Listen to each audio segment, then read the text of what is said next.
ഇവരെ മാത്രം ആലോചിച്ചോണ്ടിരിക്കുമ്പോഴാണ് ഇവന്മാർക്ക് തേക്കാനുണ്ടായത്. അത് അവനോ അവളോ ആവട്ടെ, അവനോ അവളോ ആവാം. ഇങ്ങനെ ഒരാളെ മാത്രം ഇവിടെ ക്യാമറാമാൻമാരും ചുറ്റിരിക്കുന്ന ക്രൂ ഒക്കെ ഇങ്ങനെ ചിരിച്ചോണ്ടിരിക്കുന്നുണ്ട്. തേപ്പ് കിട്ടുന്നതിനുള്ള ഒറ്റ വഴിയുള്ള മക്കളെ ഒരു ബാക്കപ്പ് എപ്പോഴും വെക്കാം. ഇവിടെ ഒരു പ്രശ്നം ഉണ്ടായി കഴിഞ്ഞിട്ടുണ്ടെങ്കിൽ നമ്മൾ പതുക്കെ അവിടെ പോകണം. അവിടെ ഒരു പ്രശ്നം ഉണ്ടാകുമ്പോൾ ഇവിടെ വന്നോണ്ടിരിക്കണം. റിയൽ ലവർ എന്തെങ്കിലും ചതിക്കുകയോ എന്തെങ്കിലുമൊക്കെ ചെയ്യുമ്പോൾ ഒരു ആശ്വാസം തേടാനായിട്ട് ചിലർ ഈ ബെസ്റ്റികൾ ഉപയോഗിക്കും. ബെസ്റ്റി എന്ന് പറഞ്ഞാൽ ചില ആളുകൾക്ക് ഒരു ബാക്കപ്പാണ്. നമ്മൾ വിഷമിച്ചിരിക്കുന്ന നേരത്തെ അതിന് പറ്റിയ സാധനങ്ങൾ വരും. നമ്മൾ പ്രേമത്തിലായിരിക്കുന്ന സമയത്ത് പ്രേമത്തിന്റെ സംഭവങ്ങൾ വരും. നമ്മൾ ആരെങ്കിലും തേച്ചിട്ടുണ്ടെങ്കിൽ അതിന് പറ്റിയ സാധനങ്ങൾ വരും. ഇതെങ്ങനെയാ വരിക നമുക്ക് എപ്പോഴും തോന്നാറില്ലേ? ഇതുപോലെയുള്ള കാര്യങ്ങൾ മാത്രം ചിന്തിച്ച് പറഞ്ഞു കഴിഞ്ഞാൽ ആർക്കും ആവാൻ പറ്റും ഒരു മോട്ടിവേഷണൽ സ്പീക്കർ. കഴിഞ്ഞ ദിവസം ദേവദൂതൻ സിനിമയില് വിശാൽ കൃഷ്ണമൂർത്തി പറയുന്ന പോലെ ആർക്കോ ആരോടോ എന്തോ പറയാനുണ്ട്. അങ്ങനെ പറയാനുള്ള കാര്യങ്ങളുണ്ടെങ്കിൽ ധൈര്യമായി വന്ന് പറയുക. അതെ ഞാൻ പറയുന്നത്, ഞാൻ ഇപ്പോഴും വിചാരിക്കുന്ന ഒരു കാര്യം, സത്യങ്ങൾ ഭയങ്കര ബ്ലണ്ടായിട്ട് അങ്ങോട്ട് പറയണം. കേൾക്കുന്ന സമയത്ത് നെല്ലിക്ക പോലെയാണ്. നെല്ലിക്ക ആദ്യം ആദ്യം ഇങ്ങനെ ഒരു കയ്പുണ്ടാവും, പിന്നെ അത് മധുരിക്കുന്നു പറയണ പോലെ. കേൾക്കുന്ന സമയത്ത് ഒരു ബുദ്ധിമുട്ടുണ്ടാവും, പക്ഷെ പിന്നെ ആലോചിക്കുമ്പോൾ ശരിയാണല്ലോ ടീച്ചർ പറഞ്ഞ കാര്യം എന്ന് എല്ലാവർക്കും തോന്നും. അതാണ് ആ ഒരു ഡിഫറൻസ്. ടീച്ചറുടെ ഏറ്റവും ഫേവറേറ്റ് സ്റ്റുഡന്റ് ആയിട്ടിരിക്കണം, കുറെ മാർക്ക് വാങ്ങണം, കുറെ സർട്ടിഫിക്കറ്റ് വാങ്ങണം, അത്രമാത്രം അറിയുണ്ടാവുള്ളൂ. ഈ ബ്രോയിലർ ചിക്കൻ പോലെ വീടിന്റെ ഉള്ളിൽ എവിടെയെങ്കിലും ഷോക്കേസിൽ വെക്കാന്നല്ലാണ്ട് അവന്മാരെ കൊണ്ടൊന്നും ഒന്നിനും കൊള്ളില്ല. ആദ്യത്തെ ഒരു വീഡിയോ എനിക്ക് തോന്നുന്നു അമ്മയുടെ ഒരു വീഡിയോ ആണ് വൈറലായത്. ടീച്ചർക്ക് പേഴ്സണലി സംസാരിക്കാൻ ഇഷ്ടമുള്ള വീഡിയോ അല്ലെങ്കിൽ കണ്ടന്റ് എന്താണ്? സ്നേഹത്തെ കുറിച്ചാണ്. എനിക്ക് ഇത് ചെയ്യണം എന്നുണ്ടെങ്കിൽ എന്തായിരിക്കും ഇനി ചെയ്യാനുള്ളത്? എനിക്ക് സത്യത്തിൽ അങ്ങനെ എന്തെങ്കിലും എന്തെങ്കിലും ആവണമെന്നൊന്നുമില്ല. ഞാൻ എപ്പോഴും ആലോചിക്കുന്ന ഒരു കാര്യം, നമ്മളിങ്ങനെ ജീവിച്ച് മരിക്കില്ലേ? മരിച്ചിട്ട് നമ്മളെ ഞാൻ എപ്പോഴും സ്വപ്നം കാണുന്ന സംഭവം നമ്മളെ മരിച്ചിട്ട് കൊണ്ടുവന്ന സംഭവമാണ്. ലാലേട്ടൻ ഭയങ്കര ക്രേസ് ആണ് ടീച്ചർ. ഒന്നും പറയണ്ട. ലാലേട്ടനെ കാണുകയാണെങ്കിൽ എന്തായിരിക്കും ആദ്യം ചോദിക്കുന്നത്? അയ്യോ ഒന്നും പറയാൻ പറ്റുണ്ടാവില്ല ചിലപ്പോൾ. ഞാൻ ഏറ്റവും വലിയ ഡ്രീം എന്ന് പറഞ്ഞാൽ ലാലേട്ടൻ ഒരു ഇന്റർവ്യൂ ചെയ്യണം എന്നുള്ളതാണ്. പക്ഷെ സത്യത്തിൽ മോട്ടിവേഷൻ സ്പീക്കർ ആവാനുള്ള ക്വാളിഫിക്കേഷൻ എന്താണ്? ക്വാളിഫിക്കേഷൻ എന്ന് പറഞ്ഞാൽ അവനവന്റെ അനുഭവമാണ്. അവനവന്റെ അനുഭവത്തിൽ നിന്നല്ലാതെ സംസാരിക്കുന്ന സ്പീക്കേഴ്സ് ഒന്നും ഇന്നുവരെ നിലനിന്നിട്ടില്ല. നമുക്ക് സ്വന്തമാക്കാൻ ആഗ്രഹിക്കുന്നവയെ സ്വതന്ത്രമായി വിടുക. തിരിച്ചു വന്നാൽ അത് നമ്മളുടേത്, അല്ലെങ്കിൽ അത് മറ്റാരുടേതോ ആയിരുന്നു. പിന്നെ സ്പേസും ഇല്ല, സ്പീഡും ഇല്ല. So sad. എന്തുവാടേ ഒന്ന് ചേഞ്ച് ആകണമെങ്കിൽ മൈജി തന്നെ പോണം. ലേറ്റസ്റ്റ് ബ്രാൻഡ് മൊബൈലുകളും ബെസ്റ്റ് ആക്സസറീസ്, ഒറിജിനൽ ബ്രാൻഡുകളുടെ wide range. MyG future, south India's largest consumer electronics and home appliances store. Change ആകൂ, വേറൊരു റേഞ്ച് ആകൂ.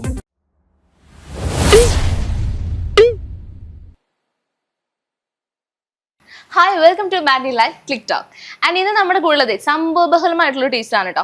അതായത് ലാലേട്ടനെ അനുകരിച്ചിട്ട് ജോലി പോയിട്ടുള്ളൊരു ടീച്ചർ, എന്നാൽ തൻ്റെ ശക്തമായ വാക്കുകളിലൂടെ ഒരുപാട് മോട്ടിവേഷൻ സ്പീക്കിങ്ങുമായിട്ട് നമ്മുടെ മുമ്പിലേക്ക് വന്ന് കുറേ ഗുഡ് കമൻസും ബാഡ് കമൻസും ഒരു ചെറുപുഞ്ചിരിയോടെ നേരിടുന്ന ഡോക്ടർ നിഷ റാഫേൽ. സ്വാഗതം. ഹായ്. ഹലോ കൃഷ്ണ. ആദ്യത്തെ ഇന്റർവ്യൂ ആണെന്ന് അറിയാം, പൊളിക്കണം നമുക്കിന്ന്. ടീച്ചർ ഉള്ളതാണ് എൻ്റെ ഒരു സന്തോഷം. ടീച്ചറിന് ഞാൻ കുറേ നാളായിട്ട് ഇങ്ങനെ എൻ്റെ ഫീഡിലൊക്കെ ഇങ്ങനെ കാണാറുണ്ട്. അതായത് ഞാൻ ഏറ്റവും കൂടുതൽ സെൻഡി ആയിട്ടിരിക്കുന്ന സമയത്ത് നമ്മുടെ ഇൻസ്റ്റാഗ്രാമിൽ ഒരു പ്രത്യേകത ഉണ്ടല്ലോ, സെൻഡി ആയിട്ടിരിക്കുന്ന സമയത്ത് എന്തെങ്കിലും മോട്ടിവേഷൻ ടിപ്സ് ഇങ്ങനെ കാണിച്ചുകൊണ്ടേയിരിക്കും. അപ്പോൾ ടീച്ചറിൻ്റെ വീഡിയോസ് ഇങ്ങനെ വരാറുണ്ട്. അപ്പം എനിക്ക് തോന്നാറുണ്ട് ടീച്ചർ ഒരു ടീച്ചറാണ്. അപ്പം ഈ ടീച്ചറിൽ നിന്ന് ഫുൾ ടൈം മോട്ടിവേഷൻ സ്പീക്കർ ആയതാണോ, അതോ മോട്ടിവേഷൻ സ്പീക്കർ ആയപ്പോൾ ടീച്ചറിന്റെ ജോലി കളഞ്ഞതാണോ? വളരെ ഗംഭീരമായിട്ടുള്ള ഒരു ക്വസ്റ്റ്യൻ ട്ടാ. മൊത്തത്തിൽ ഞാൻ കൺഫ്യൂസ്ഡ് ആയിപ്പോയി. എന്തായാലും അടിപൊളിയായിട്ടുണ്ട്. ഈ ഇൻസ്റ്റാഗ്രാമിന് ഒരു പ്രത്യേകതയുണ്ട്. നമുക്ക് ചിലപ്പോൾ തോന്നും നമ്മുടെ മൊബൈൽ ആരോ ഹാക്ക് ചെയ്തു തോന്നും. കാരണം നമ്മുടെ ഉള്ളിലുള്ള തോട്ട്സ് മുഴുവൻ അവർക്ക് എങ്ങനെ അറിയണേ അല്ലെ? നമ്മൾ വിഷമിച്ചിരിക്കുന്ന നേരത്തെ അതിന് പറ്റിയ സാധനങ്ങൾ വരും. നമ്മൾ പ്രേമത്തിലായിരിക്കുന്ന സമയത്ത് പ്രേമത്തിന്റെ സംഭവങ്ങൾ വരും. നമ്മൾ ആരെങ്കിലും തേച്ചിട്ടുണ്ടെങ്കിൽ അതിന് പറ്റിയ സാധനങ്ങൾ വരും. ഇതെങ്ങനെയാ വരണേ നമുക്ക് എപ്പോഴും തോന്നാറില്ലേ? ഇതുപോലെയുള്ള കാര്യങ്ങൾ മാത്രം ചിന്തിച്ച് പറഞ്ഞു കഴിഞ്ഞാൽ ആർക്കും ആവാൻ പറ്റും ഒരു മോട്ടിവേഷണൽ സ്പീക്കർ. കാരണം ഞാൻ ചെയ്തുകൊണ്ടിരിക്കുന്ന കാര്യം എന്ന് പറഞ്ഞാൽ നമ്മുടെ എല്ലാവരുടെയും മനസ്സിലുള്ള തോട്ട്സ് തന്നെയാണ്. പല ആളുകളും പറയാൻ മടിക്കുന്ന കാര്യങ്ങൾ എപ്പോഴും എല്ലാവരും പൊതിഞ്ഞ് സംസാരിക്കാനാണ് ആഗ്രഹിക്കുക അല്ലെ? അതായത് പണ്ടത്തെ കാരണവന്മാര് പറയും കഷായം ആണെങ്കിലും കൊടുക്കുമ്പോൾ അല്പം മധുരം ചാലിച്ച് കൊടുക്കണം. കുട്ടികൾക്ക് കഷായം കഴിക്കാൻ ഭയങ്കര ബുദ്ധിമുട്ടാണ് അല്ലെ? അപ്പൊ നമ്മൾ എന്താ ചെയ്യാന്ന് വെച്ചാൽ കുറച്ച് തേനൊക്കെ ചാലിച്ച് കൊടുക്കും. അപ്പൊ അങ്ങനെയുള്ള സാധനങ്ങളാണ് സാധാരണ എല്ലാ മോട്ടിവേഷൻ സ്പീക്കേഴ്സും പറയാം. ഞാൻ അങ്ങനെയല്ല, ഞാൻ ആ തേനൊന്നും ഇല്ലാണ്ട് ഡയറക്റ്റ് കഷായമായിട്ട് കൊടുക്കും. ടീച്ചറുടെ വാക്കുകളിൽ പെട്ടെന്ന് ഇങ്ങനെ പറയണ്ടായിരുന്നു. അതെ ഞാൻ പറയുന്നത്, ഞാൻ ഇപ്പോഴും വിചാരിക്കുന്ന ഒരു കാര്യം, സത്യങ്ങൾ ഭയങ്കര ബ്ലണ്ടായിട്ട് അങ്ങോട്ട് പറയണം. കേൾക്കുന്ന സമയത്ത് നെല്ലിക്ക പോലെയാണ്. നെല്ലിക്ക ആദ്യം ഇങ്ങനെ ഒരു കയ്പുണ്ടാവും, പിന്നെ അത് മധുരിക്കുന്നു പറയണ പോലെ. കേൾക്കുന്ന സമയത്ത് ഒരു ബുദ്ധിമുട്ടുണ്ടാവും, പക്ഷെ പിന്നെ ആലോചിക്കുമ്പോൾ ശരിയാണല്ലോ ടീച്ചർ പറഞ്ഞ കാര്യം എന്ന് എല്ലാവർക്കും തോന്നും. അതാണ് ആ ഒരു ഡിഫറൻസ്. അപ്പോൾ ഈ ഫുൾ ടൈം മോട്ടിവേഷൻ സ്പീക്കർ ആയതിനു ശേഷം ഈ ടീച്ചറിന്റെ ജോലി വിട്ടതാണോ അതോ ഇനി? അല്ലല്ല, പണി പോയതാണ്. കയ്യിലിരിപ്പോണ്ട് പോയതാണ്. കാരണം എന്താ വെച്ചാൽ ഈ സത്യങ്ങൾ വിളിച്ചു പറയണത് പണ്ട് മുതലേ ഉള്ളൊരു പരിപാടിയാണ്. അപ്പൊ ഞാൻ 2016 ഡോക്ടറേറ്റ് എടുത്ത ഒരാളാണ്. അതിനുശേഷം ഞാൻ വർക്ക് ചെയ്തിട്ടുള്ളത് മുഴുവൻ സെൽഫ് ഫിനാൻസിങ് കോളേജുകളിലായിരുന്നു. തൃശ്ശൂർ തന്നെയാണ് ഞാൻ താമസിക്കുന്നതും വർക്ക് ചെയ്തൊക്കെ ഇവിടെ തന്നെയാണ്. അപ്പൊ അങ്ങനെ എല്ലാ സ്ഥാപനങ്ങളും വർക്ക് ചെയ്യുമ്പോൾ കുട്ടികളായിട്ട് ഭയങ്കര അറ്റാച്ച്ഡാണ്. സ്റ്റുഡൻസ് ഞാൻ ഒരേ വൈബാണ്. ഞാൻ എപ്പോഴും ആലോചിക്കാറുള്ളത് ഞാൻ കാലം തെറ്റി ജനിച്ച ഒരാളാണെന്നാണ്. ഇപ്പൊ കൃഷ്ണയ്ക്ക് ഏകദേശം എത്ര വയസ്സുണ്ട്? പറയണോ? വയസ്സ് പറയണ്ട. അപ്പൊ എന്താ വെച്ചാൽ വല്ല കല്യാണാലോചനകളൊന്നും വരണ്ട കുട്ടിക്ക്. അപ്പൊ എന്താ വെച്ചാൽ കൃഷ്ണയെ കാണുമ്പോൾ ഒരു കോംപ്ലിമെന്റ് പറയട്ടെ, കണ്ടാ സ്വാസികയുടെ ചായ ഉണ്ട് കേട്ടോ. ശരിക്കും ആ ഒരു ചിരി, ആ ഒരു ഭംഗി, അത്രയൊക്കെ മതി. അല്ല ശരിക്കും. അപ്പൊ ഞാൻ പറഞ്ഞു വന്ന അപ്പൊ ആ ഒരു പ്രായത്തിലേക്ക് ഇറങ്ങിച്ചെല്ലാൻ എനിക്ക് വളരെ ഈസിയാണ്. കാരണം ആ ഒരു മെന്റാലിറ്റിയാണ് എനിക്ക് എപ്പോഴും. എൻ്റെ ഒരു ആറ്റിറ്റ്യൂഡൊക്കെ അങ്ങനെയാണ്. എനിക്ക് 2 മക്കളാണുള്ളത്. മൂത്ത മോൾക്ക് 20 വയസ്സ്, ചെറിയ മോൾക്ക് 10 വയസ്സ്, അങ്ങനെയാണ്. അപ്പൊ ആ 20 വയസ്സുകാരിയുടെ ആ ഒരു ആറ്റിറ്റ്യൂഡാണ് എനിക്ക് എപ്പോഴും. അപ്പൊ എനിക്ക് ഈ കോളേജുകൾ പഠിപ്പിച്ചുകൊണ്ടിരിക്കുന്ന സമയത്ത് എല്ലാ സ്റ്റുഡൻസ് ആയിട്ട് പെട്ടെന്ന് വൈബ് ചെയ്യാൻ പറ്റും. പക്ഷെ സഹപ്രവർത്തകർക്ക് അത് ഒട്ടും ഇഷ്ടമല്ല. കാരണം അവര് നോക്കുമ്പോൾ എന്താ ടീച്ചർ ക്ലാസ്സിൽ പോകുന്നു, ജനറേഷൻ അതായിരിക്കും. കുട്ടികളുടെ കൂടെ ഡബ് സ്മാഷ് ചെയ്യുന്നു, കുട്ടികളുടെ കൂടെ കളിക്കുന്നു, ചിരിക്കുന്നു, പഠിപ്പിക്കുകയും ചെയ്യും. ഞാൻ ഫുൾ ടൈം പഠിപ്പിക്കൽ മാത്രമല്ല എന്ന് മാത്രം. അപ്പൊ ഇവര് ചെന്ന് നേരെ അത് മാനേജ്മെന്റിൽ പോയി കംപ്ലൈന്റ് ചെയ്യും, അങ്ങനെ ജോലി പോവും, അങ്ങനെയുള്ള പരിപാടികളാണ്. ഞാനിപ്പോ കഴിഞ്ഞ ദിവസം ഇൻസ്റ്റാഗ്രാമിൽ ഒരു പോസ്റ്റ് ഇട്ടുണ്ടായിരുന്നു. കൃഷ്ണ ശ്രദ്ധിച്ചിരുന്നു. അതായത് ലൈഫ് കോച്ച് ആവണം. അതെ.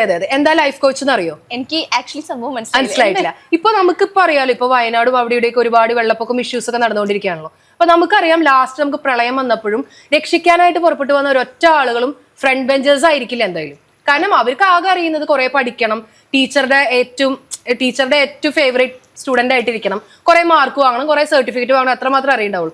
ഈ ബ്രോയിലർ ചിക്കൻ പോലെ വീടിന്റെ ഉള്ളിൽ എവിടെയെങ്കിലും ഷോക്കേസിൽ വെക്കാന്നല്ലാണ്ട് അവന്മാരെ കൊണ്ടൊന്നും ഒന്നിനും കൊള്ളില്ല. ഇതിനിടയിൽ പഠിപ്പിസ്റ്റിന്റെ ഫുൾ കമന്റുകൾ വരും. അപ്പൊ ഞാൻ ഈ ബാക്ക് ബെഞ്ചേഴ്സ് നമ്മൾ മുദ്ര കുത്തുന്ന ആ പിള്ളേരാണ് രക്ഷിക്കാനൊക്കെ പുറപ്പെട്ടു പോരുക അല്ലെ. അപ്പൊ അങ്ങനെയുള്ള പിള്ളേരുടെ ആ ഒരു സപ്പോർട്ട് എന്നും എനിക്കുണ്ടായിരുന്നു. അതേസമയം ഈ ടീച്ചേഴ്സിന്റെ ഉള്ള ഒരു പ്രത്യേകത എന്താണെന്ന് വെച്ച് കഴിഞ്ഞാൽ ടീച്ചേഴ്സ് ഒരിക്കലും പുതിയ കാര്യങ്ങൾ പഠിക്കാൻ ആഗ്രഹിക്കാത്ത ആളുകളാണ്. ടീച്ചേഴ്സ് കമ്മ്യൂണിറ്റിയിലുള്ള എല്ലാവരും കേൾക്കാൻ വേണ്ടി പറയാണ്, ടീച്ചേഴ്സ് കമ്മ്യൂണിറ്റിയുടെ ഏറ്റവും വലിയ ശാപം എന്ന് പറഞ്ഞാൽ എല്ലാം പഠിച്ചു കഴിഞ്ഞവരാണെന്ന് വിചാരിക്കുന്നവരാണ് നമ്മൾ ടീച്ചേഴ്സ്. എന്നും നമുക്ക് പഠിക്കാൻ ഉണ്ട്, ഇനിയും ഒരുപാട് പഠിക്കാനുണ്ട് എന്ന് ചിന്തിക്കുന്നിടത്ത് മാത്രമേ നമുക്ക് വളർച്ച ഉണ്ടാവുള്ളൂ. അപ്പൊ ഈ ലൈഫ് കോച്ച് എന്ന് പറഞ്ഞിട്ടുണ്ടെങ്കിൽ ജീവിക്കാൻ പഠിപ്പിക്കുന്ന ആളുകളെയാണ് ലൈഫ് കോച്ച് എന്ന് പറയുന്നത്. ഇപ്പൊ നമുക്കറിയാം നമ്മുടെ ചുറ്റുള്ള സ്കൂളുകളിലും കോളേജുകളിലൊക്കെ ഇടയ്ക്ക് അവിടെ ഇവിടെയൊക്കെ നമുക്ക് കേൾക്കാം ആ കുട്ടി സ്ട്രെസ് കൊണ്ട് ആത്മഹത്യ ചെയ്തു, അല്ലെങ്കിൽ അവിടെ അങ്ങനെ കുറെ സൂയിസൈഡൽ ടെൻഡൻസികൾ ഒരുപാട് ആളുകളുണ്ട്. അങ്ങനെയുള്ള കാര്യങ്ങൾ മിക്കവാറും ഒരു അടിപൊളി സ്കൂളുകാരൊന്നും അവരുടെ സ്കൂളിന്റെ പേര് പോലും വെക്കാതെയാണ് ആ സംഭവം. എന്താ കാരണം? നമ്മളത് കുഴിച്ചുകൂടാനാണ് ആഗ്രഹിക്കുന്നത്. ആ കുട്ടി ആത്മഹത്യ ചെയ്ത് സ്കൂളിന്റെ പേര് നഷ്ടപ്പെടും എന്നുള്ളതാണ്. കാരണം സ്കൂളിലെ ടീച്ചർമാർ ആകെ ചെയ്യുന്നത് എന്താ? പഠിപ്പിക്കൽ മാത്രമാണ്. അവരെ കുറ്റം പറഞ്ഞിട്ട് കാര്യമില്ല. കറക്റ്റ് ആയിട്ട് ഒരു സിലബസ് കൊടുത്തിട്ടുണ്ടാവും, ഇത്ര അവരുടെ ഉള്ളിൽ പഠിപ്പിച്ചു കഴിയണം, അത് പഠിപ്പിച്ചു കഴിയുമ്പോൾ ആ ടീച്ചർ എഴുന്നേറ്റ് പോകും. അതല്ലാതെ ഒരു കുട്ടിക്കുള്ള പ്രശ്നം എന്താണ്? അവർ ട്യൂട്ടർഷിപ്പ് എന്ന് പറഞ്ഞിട്ടൊരു പരിപാടി ഉണ്ട്.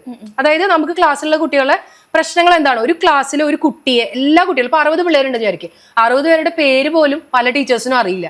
കാര്യമില്ല. കാരണം എന്താ വെച്ച് കഴിഞ്ഞാൽ ഒരു ക്ലാസ്സിൽ പഠിപ്പിക്കുക, അടുത്ത ക്ലാസ്സിലേക്ക് ഓടുക, 1 മുതൽ 10 വരെ അടുപ്പിച്ച് പഠിപ്പിക്കുന്ന പല ടീച്ചർമാരും ഉണ്ട്. അപ്പൊ അതിന്റെ ഇടയിൽ ഒരു ലൈഫ് കോച്ച് എല്ലാ സ്കൂൾസിലും കോളേജസിലും വേണം. അതായത് നമുക്ക് നമ്മുടെ പ്രശ്നങ്ങൾ ഷെയർ ചെയ്യാനായിട്ട് ഒരാൾ. പലപ്പോഴും കുട്ടികൾക്ക് ടീച്ചർമാരോട് എല്ലാ കാര്യങ്ങളും പറയാൻ ധൈര്യം ഉണ്ടാവില്ല. കാരണം ജഡ്ജ് ചെയ്യും. അതെ ജഡ്ജ് ചെയ്യും എന്നുള്ള പ്രശ്നമാണ്. കാരണം ജഡ്ജ് ചെയ്യാൻ മാത്രമല്ല, ഈ ടീച്ചർ അപ്പൊ തന്നെ കോൾ വിളിച്ചിട്ട് അപ്പനെയും അമ്മേനും വിളിച്ച് പറഞ്ഞാൽ നിങ്ങളുടെ ക്ലാവിനെ ഒരു ലൈൻ ഉണ്ട് കേട്ടാ, വേണമെങ്കിൽ ശ്രദ്ധിച്ചോ എന്ന് പറഞ്ഞാൽ കഴിഞ്ഞില്ലേ, തീരുമാനമായില്ലേ കാര്യങ്ങൾ. അപ്പൊ എന്ന് വെച്ചാൽ അത് പറയില്ല. അതേസമയം ലൈഫ് കോച്ച് ഒരു കോളേജിലോ സ്കൂളിലോ ഉണ്ടെന്നുണ്ടെങ്കിൽ നമ്മുടെ പ്രശ്നം പോയി പറയാം, അപ്പൊ കറക്റ്റ് ആയിട്ട് അതിന് പറ്റിയൊരു സൊല്യൂഷൻ പറഞ്ഞുതരാം.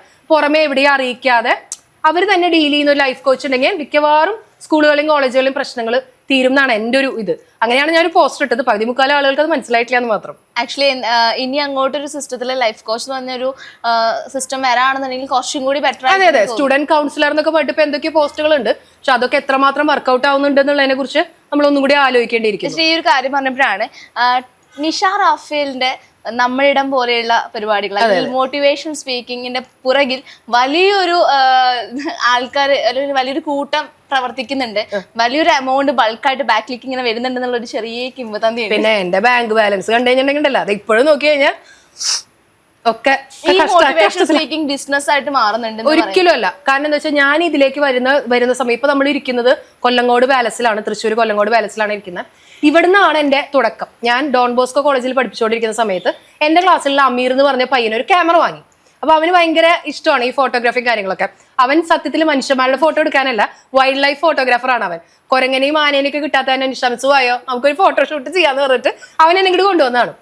അവൻ ഇങ്ങോട്ട് വന്ന സമയത്ത് ഞങ്ങൾ ആദ്യമായിട്ടൊരു വീഡിയോ, ഞാൻ പറഞ്ഞിട്ട് ആ ഒരു വീഡിയോ ചെയ്യാം, അപ്പൊ തൊട്ടപ്പുറത്ത് ഒരാളെ എന്നെ ഇന്റർവ്യൂ ചെയ്യണ പോലെ ഒരു വീഡിയോ ചെയ്താലോ. അപ്പൊ എന്റെ ഏറ്റവും വലിയ ആഗ്രഹമായിരുന്നു എന്നെ ആരെങ്കിലും ഒരാൾ ഇന്റർവ്യൂ ചെയ്യണം കേട്ടാ.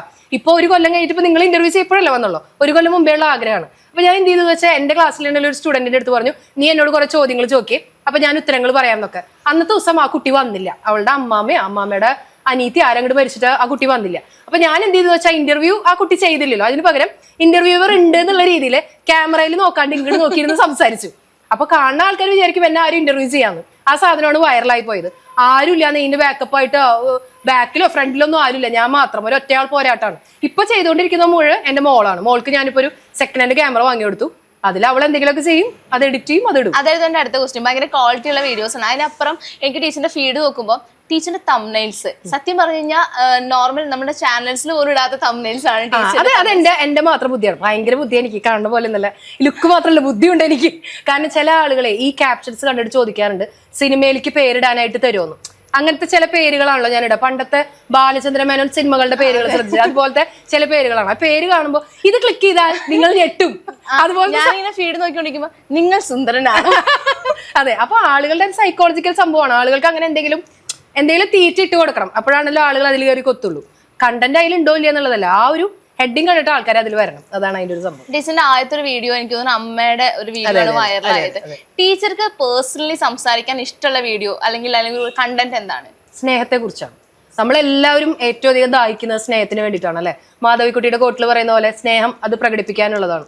നമ്മൾ മരിച്ചു കഴിഞ്ഞിട്ട് ശവക്കല്ലറയിൽ ഒന്ന് പൂട്ടാ ആർക്കെങ്കിലും അറിയാൻ പറ്റുമോ എന്ന് പറയുന്ന ആ ഒരു സംഭവം തന്നെയാണ്. കാരണം നമ്മളെല്ലാവരും ജീവിക്കുന്ന അൾട്ടിമേറ്റ്ലി സ്നേഹത്തിന് വേണ്ടി തന്നെയാണ്. ഒരുപാട് പൈസ ഉണ്ടാക്കാം, വീട് പണിയാം, അത് ചെയ്യുകയൊക്കെ ചെയ്യാം. പക്ഷെ എല്ലാവരും ഏത് വലിയൊരു ദുഷ്ടനും ഒന്നും അല്ലാതായി തീരുന്നത് സ്നേഹത്തിന് മുന്നിലല്ലേ. മറ്റേ കിരീട സിനിമയിൽ ലാലേട്ടൻ്റെ അടുത്ത് കുറെ ഭീഷണിപ്പെടുത്തിയിട്ട് തിലകൻ കത്തി താഴെയിടാൻ പറഞ്ഞു. അവസാനം മോനെ കത്തി താഴെ ഇടലാന്ന് പറയുമ്പോൾ അവിടെ അല്ലെ ഒന്നും അല്ലാതായി തീരുന്നത്. അപ്പൊ സ്നേഹം എന്ന് പറഞ്ഞാൽ എല്ലാവരും കീഴ്പ്പെടുത്താൻ പറ്റുന്ന ഒരു എലമെന്റ് ആണ്. അതിനെ കുറിച്ചല്ലാതെ എന്തിനെ കുറിച്ചാണ് നമ്മൾ സംസാരിക്കുക? അപ്പോ ഞാൻ പേഴ്സണൽ ആയിട്ട് ചോദിക്കുകയാണ്, ടീച്ചർക്ക് എപ്പോഴെങ്കിലും സ്നേഹം നിഷേധിക്കപ്പെട്ടതായിട്ട് ടീച്ചർക്ക് തോന്നിയിട്ടുണ്ടോ? അയ്യോ, എന്റെ ഈ സ്വഭാവത്തിന് ഒരുപാട് പേര് നിഷേധിച്ചിട്ടേ ഉള്ളൂ.